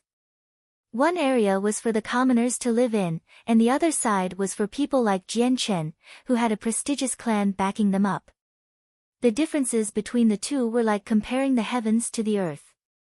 Kargath Academy was Jessen Kingdom's most prestigious academy, so it naturally had to have a unique characteristic. Kargath Academy had a very strict rule: one must reach the 8th layer of Saint Force before they reach the age of 18 in order to fulfill the requirement. If a student does not reach this level, then even if they are from an extremely prestigious and rich family, they will not be able to enroll in the academy. Because the tuition costs were very low, even the commoners were able to enroll with ease. Some of the students that successfully enrolled came from impoverished families, but Kargath Academy had even waived the fee for many. For that reason, many students were of a commoner's background, and had a poor innate skill for cultivation. At Kargath Academy, there was also another iron-set rule that an aristocrat's follower could not casually bully commoner students.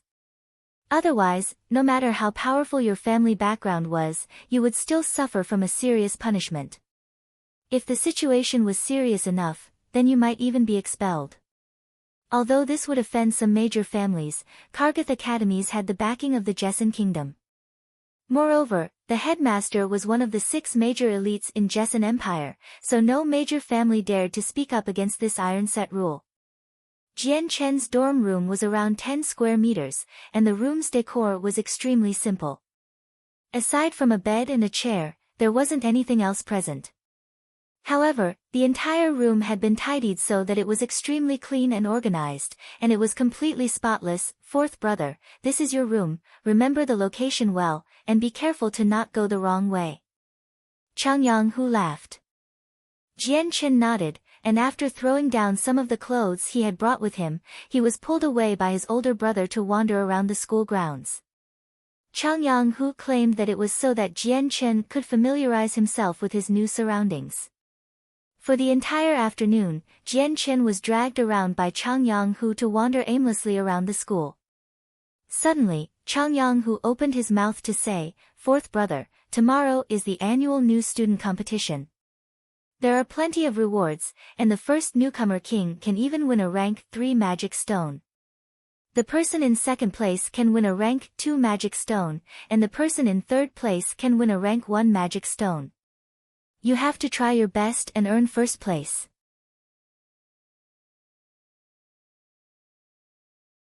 Chapter 13, Competition of the New Students. Jian Chen's heart pounded after hearing that, "Eldest brother, aren't Class 3 monster cores precious?" Even though Jian Chen knew about monster cores, he was still ignorant in regards to their prices. Of course. Class 3 monster cores can be sold for more than 100 amethyst coins. I joined this academy 4 years ago, but I have never been able to use a Class 3 monster core. The highest I've used was a Class 2 core that cost me 50 amethyst coins. Chang Yang-hu's face started to show signs of heartache after saying that.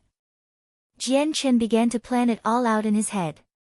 He quickly decided that he would try his best to win that Class 3 monster core from the martial arts competition.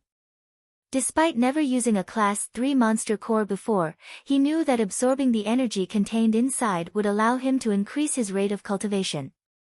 He didn't know how fast he would be able to absorb world essence after taking the Class 3 core, but he knew that by using it, the peak of the 10th Saint Force layer was within reach. As the sky gradually grew darker, Chang Yang-hu led Jian Chen down to the student dining hall. After the dinner they split off and went their own ways, returning to their dormitories. After returning to his room, Jian-Chen closed the door and sat on his bed and to begin cultivating once more. However, he suddenly heard a knock on the door. Jian-Chen looked at the door in confusion, before walking to the door and opening it. Standing outside the door was a 30-year-old woman wearing a light green dress. Although her beauty was not so much as to cause entire cities to war for her favor, she could still be considered beautiful. Her long, dark green hair went down to her shoulders, and gave off an impression as if it was floating. "Is there something you needed?" Jian-Chen asked with some confusion. "You are one of the new students of Kargath Academy. Tomorrow will be the Kargath Academy's annual freshman competition. It is mandatory for all new students to participate. Do not forget to come." She spoke with a tone that was as equally apathetic as her stare. "Yes, I know. Is there anything else?" Jian-Chen asked. "No." After dropping this word, the woman turned around to leave and walk to the next room. It seemed as if she had to notify every student one by one. Closing the door, Jian-Chen returned to his bed and sat down on it. Quickly, he returned to a silent state of cultivation. The next morning, Jian-Chen finished his night of cultivation, left his room and headed towards the dining hall alone. Since he left so early, there weren't many people up yet, so he was able to find himself an empty table to sit at due to the entire hall being almost empty.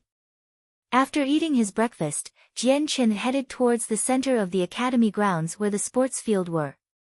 The martial arts competition would be taking place in the stadium here.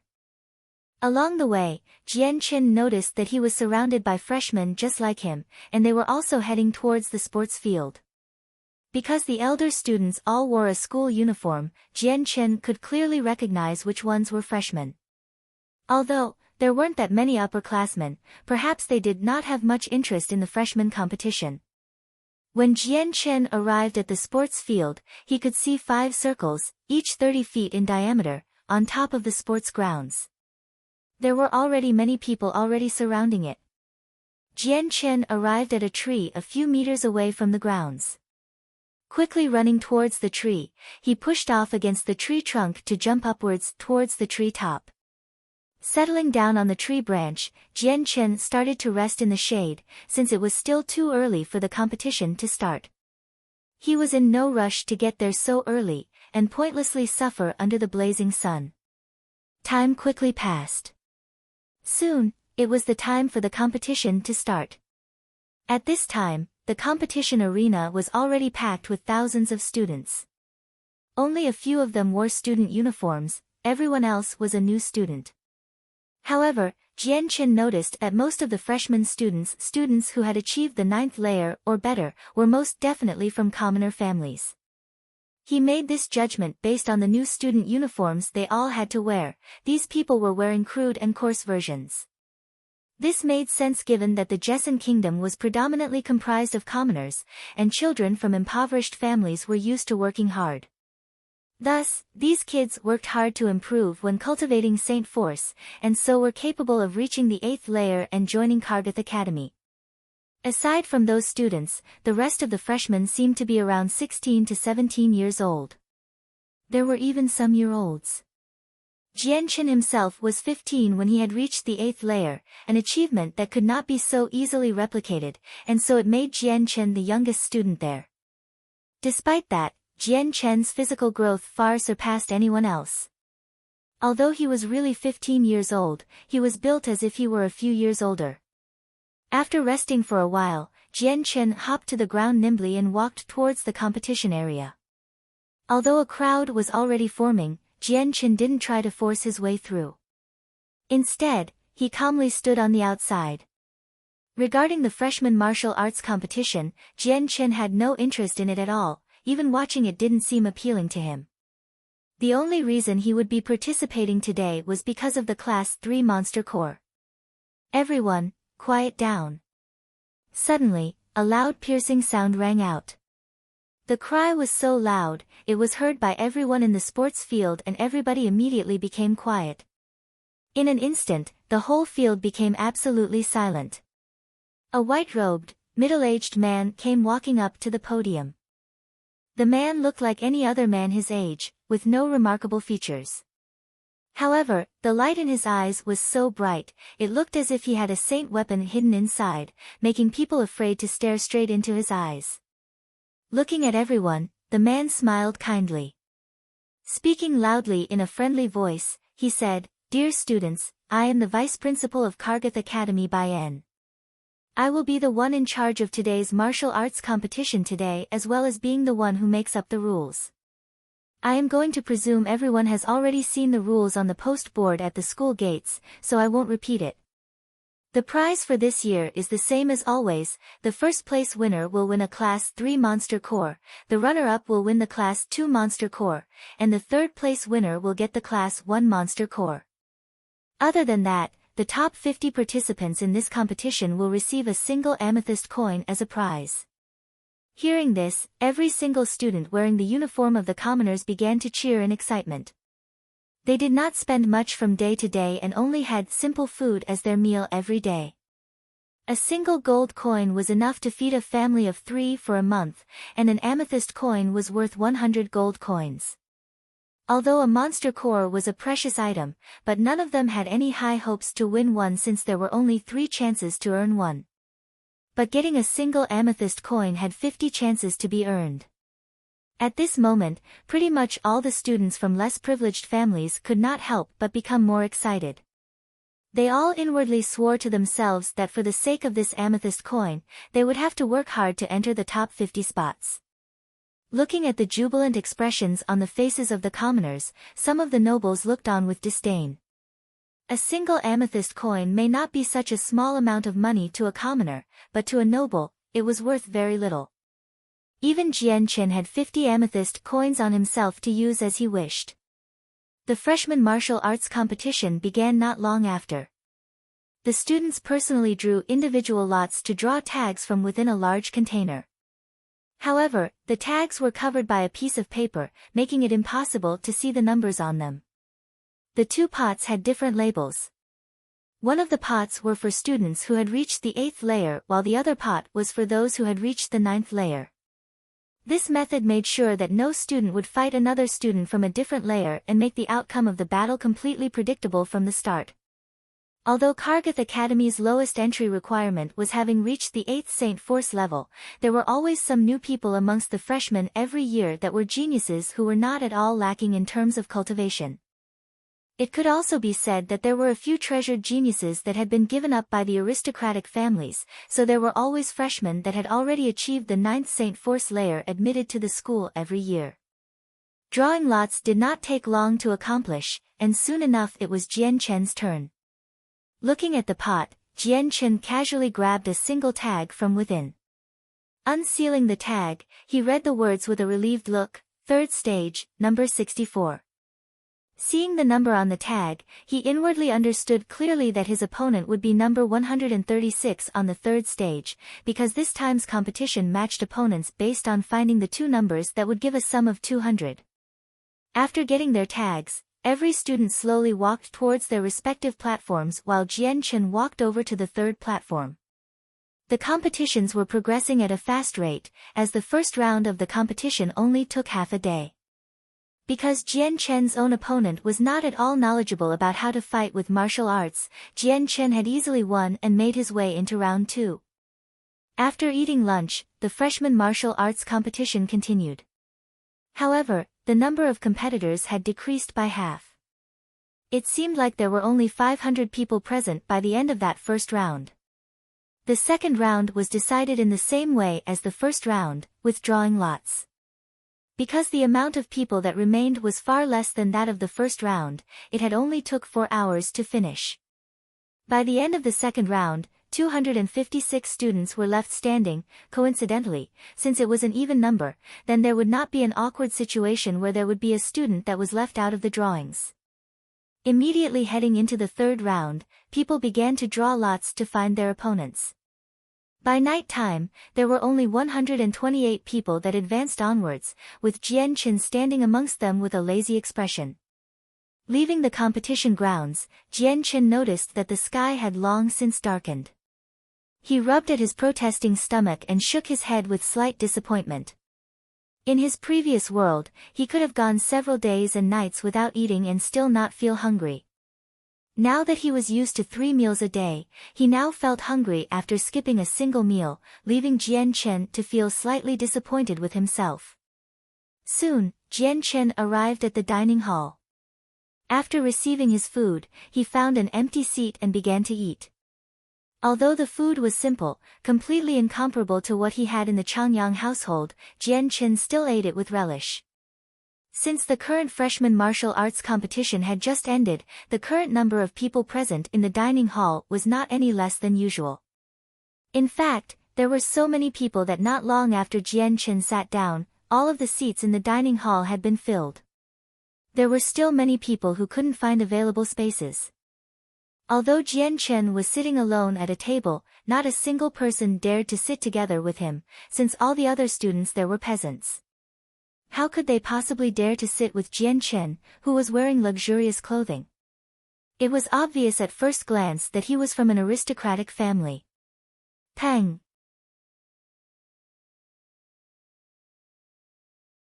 Chapter 15, Ka Di Chiuli. Hearing Tai Ta, Jian Chen couldn't help but ask, Tai Ta, you say you have a great amount of strength, but how heavy of an object can you lift?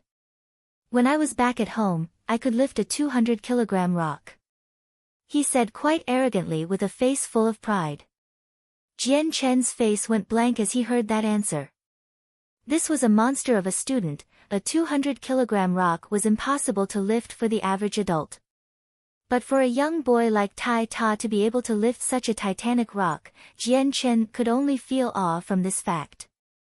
Tai Ta, how old are you? Jian Chen had started to look at Tai Ta in a different light now. 16 years old.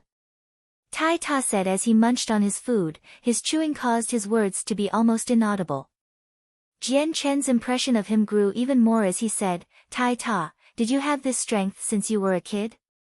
That's right, my strength was always stronger than most, but then so was my appetite. Because I couldn't always eat until I was full in my home, I usually went up to the mountains and hunted for my own food. Tai Ta said flatly. Taking in a deep breath, Jian Chen mentally confirmed that Tai Ta's strength was definitely a God-given power. Otherwise, a young boy like him would never have been able to lift such a heavy rock. But what surprised Jian Chen even more was that Tai Ta would frequently hunt by himself in the mountains. For someone who was barely 16 to be able to hunt with ease in the mountains, this made Jian Chen's respect for him grow by an extreme amount. After all, not only did wild beasts appear in the mountains, magical beasts would occasionally appear as well, and the latter's strengths were incomparable to those of regular wild beasts. Tai Ta rubbed at his stomach and stood up from his stool with a laugh. Changyang Xiang Tian, I've eaten my fill, so I'll be returning to my dorm to sleep. Tomorrow is another day of the competition after all. Jian Chen nodded his head. I hope that you will make it into the top 3 in tomorrow's contest. Tai Ta fiercely nodded and a resolute look could be seen in his eyes. I will definitely work hard and strive for the top 3. A single Class 1 monster core can be sold for at least 10 amethyst coins. Not long after Tai Ta had left, Jian Chen quickly ate his own food and returned to his room. Right as he closed the door behind him, a knock could be heard on it. Fourth brother, are you here? Asked Changyang Hu in a strong voice. Hearing the voice, Jian Chen was surprised. It had been 2 full days since he had last seen any trace of his brother. Quickly opening the door, he invited Changyang Hu inside his room. Fourth brother, I'm sorry, but I haven't been keeping track with your progress in the competition. He hurriedly said before Jian Chen could open his mouth to ask a question. Jian Chen nodded his head and said, I've already advanced onto the top 8, tomorrow will be the final day of the matches. As he listened to Jian Chen, Changyang Hu suddenly grew happy for his younger brother's success. Excitedly, he said, Fourth brother, you are truly amazing. It's no wonder you came here before second sister and third brother. Fishing a thumb-sized crystal out of his pockets, Changyang Hu placed it within Jian Chen's hands. Fourth brother, this is a Class 1 monster core. 2 days ago, a few friends and I went to the forest behind the academy and killed a Class 1 magical beast together. This is the monster core I fought to get for you, so take it. It's already getting late, so your big brother won't disturb your rest anymore. Tomorrow is the final day of the competition, so you must work hard and earn the #1 title. Chang Yang-hu then exited from the room, after slowly closing the door shut. The moment before Chang Yang-hu could close the door, Jian Chen caught a glimpse of a 3-inch long claw mark that ran down Chang Yang-hu's arm. Silently looking at the Class 1 monster core in his hands, Jian Chen felt a wave of warmth that lingered. For a while, Jian Chen's heart was actually unable to calm down. Although it was only a Class 1 monster core, Jian Chen could feel Chang Yang-hu's concern radiating from it. Thinking back to the wound on Chang Yang-hu's arm, Jian Chen knew that the wound came from hunting a magical beast. Whenever Jian Chen thought about the gift, he couldn't help but feel warm inside, another emotion that he had never experienced in his previous life. After standing in the center of his room with a stunned expression for a while, Jian Chen finally took a deep breath, gradually forcing himself into a state of calm. Then, he got onto his bed to start cultivating once more. Although he had the monster core now, he did not want to use it just yet, so he stored it away in his space belt. With the competition in mind, Jian Chen fully believed that he could take the #1 spot. After all, in his previous world, he was a unique expert that stood at the peak of the world. And although he had lost a great amount of his power after reincarnating, he still had the knowledge of every type of swordplay, as well as understanding the deep profound sword laws, so much that they were ingrained into his soul. He had not lost his understanding of the ways of the sword, and so this is how Jian Chen would advance through the continent in the future. The next morning, Jian Chen finished his breakfast quickly before arriving at the competition. Perhaps it was because today was the final day of the competition, but a lot more people came today than the 2 previous days combined. Many of these newcomers were older students. The fighting grounds had been fully fixed last night, and the original 5 arenas had been changed to 4. However, the 4 arenas were now larger than before. The arenas from yesterday were on a completely different level that couldn't be compared with the new sizes. At this moment, Jian Chen felt something behind him. Turning around, he saw his older brother Chang Yang-hu forging his way forward of the crowd, trying to reach him. Taking note of Jian Chen's stare, Chang Yang-hu smiled widely. Quickly detaching himself from the crowd, he ran up to Jian Chen's side and slapped him on the shoulder. "Fourth brother, today is the day you must work hard. Your big brother won't demand of you to get the #1 spot, getting into the top 3 is good enough." To Chang Yang-hu, getting a monster core was only a minor reward, the most important thing was getting a good rank. Although the price of a monster core was not easily ignored, it was not something that the eldest son of the Changyang clan deeply desired. Jian Chen laughed and said, "Big brother, you don't have to worry. I definitely will not let you down." The time of the competition came quickly. This time, the top 8 would fight it out in the semi-finals. After drawing lots to decide their opponents, Jian Chen immediately walked onto the arena. Not long after, Jian Chen's opponent slowly came up into the arena, but to Jian Chen's surprise, his opponent was a girl. More precisely, his opponent was the girl from last time, Ka Diqiuli. Ka Diqiuli was wearing a dark red style of clothing, and although she was only 16 or 17 years old, her body was developing nicely. What should be sticking out was sticking out, and what should be thin was thin. Her skin-tight uniform sketched her out to be a true example of a beautiful woman with delicate white skin, along with her naturally beautiful face with tender white skin. At this point, she had already enraptured the attention of all the boys in the crowd and, without a doubt, Ka Diqiuli was definitely beautiful enough to cause cities to fight over her. However, as true as it was for most people born into a prestigious clan, she carried around with her an arrogant air. Jian Chen stood empty-handed on top of the arena. The reason why he was empty-handed was because of the academy rules. They believed that the best way to judge a person's strength was by empty-handed combat, and so bladed weapons were not allowed. And since it was not possible to form a saint weapon without being a saint, all of the freshmen were forced to fight without weapons. Ka Diqiuli looked at Jian Chen with a haughty look, "You really didn't let us down." For your arrogance in the dining hall the other day, I'll be sure to teach you a lesson today. Ka Di Chili's voice carried a sharp but clear-sounding tone. Hearing this, Jian Chen's face revealed a grin of disdain. Within the people who were born within prestigious clans, many of them truly did not know how vast the heavens and earth were. Boom! A loud sound rung throughout the arena, signaling the start of the match.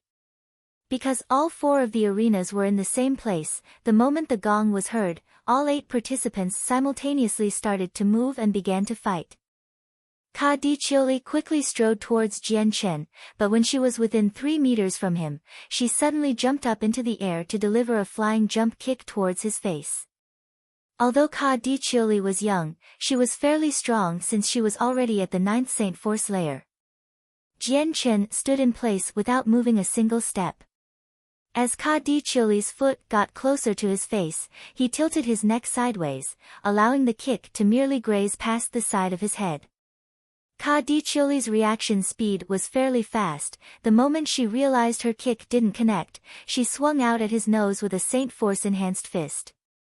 Not only was her fist coming in at rapid speeds, but with a huge amount of energy stored within her fist, any normal person would come out with serious injuries after being hit by that. As far as Jian Chen was concerned, she would not hold back. No matter if she ended up defeating Jian Chen and moving on into the top 4, or if she was just teaching Jian Chen a lesson, she would definitely not allow herself to hold back. Jian Chen dealt with Ka Di Chili's attack with ease, and although his opponent was 1 layer higher than him, Jian Chen was not like an average child. His battle experiences from his past world were abundant, so if he wanted to continue this match without fighting back, then Ka Di Chili wouldn't even be able to touch his clothes, much less beat him within 5 rounds. After Ka Di Chili had tried to attack him a few dozen times without even being able to even touch Jian Chen's clothes, she grew extremely annoyed and stopped her barrage of blows. Panting slightly, she stuck both her hands by her waists and glared at Jian Chen. Hey, are you going to actually fight or not? If you're not going to fight, then get off the arena instead of jumping around all over the place. Jian Chen laughed as he looked at the fuming Ka Di Chili and said, the person that'll be leaving the arena will be you, not me. How do you plan to beat me if you can't even touch my clothes? Why you? Ka Di Chili's naturally beautiful face grew red with anger as she pointed at him with her finger, and she was momentarily unable to speak. But then she grew calm and she rolled her eyes, sneering, so what if I can't touch you? You can't even stand to fight me head-on, and can only dodge my blows like a little coward. Is that right? Jian Chen's face revealed a hint of a smile as he looked at her with a strange expression. Ka Di Chili looked on haughtily, speaking with complete conviction, of course. If you aren't a coward, then you'd better try actually fighting me. Jian Chen glanced over at the other 3 rings and saw that the other matches were beginning to wrap up. Turning his head back to look at Ka Di Chili again, he laughed, if you really want to fight me head-on, then fine, I'll grant you your wish.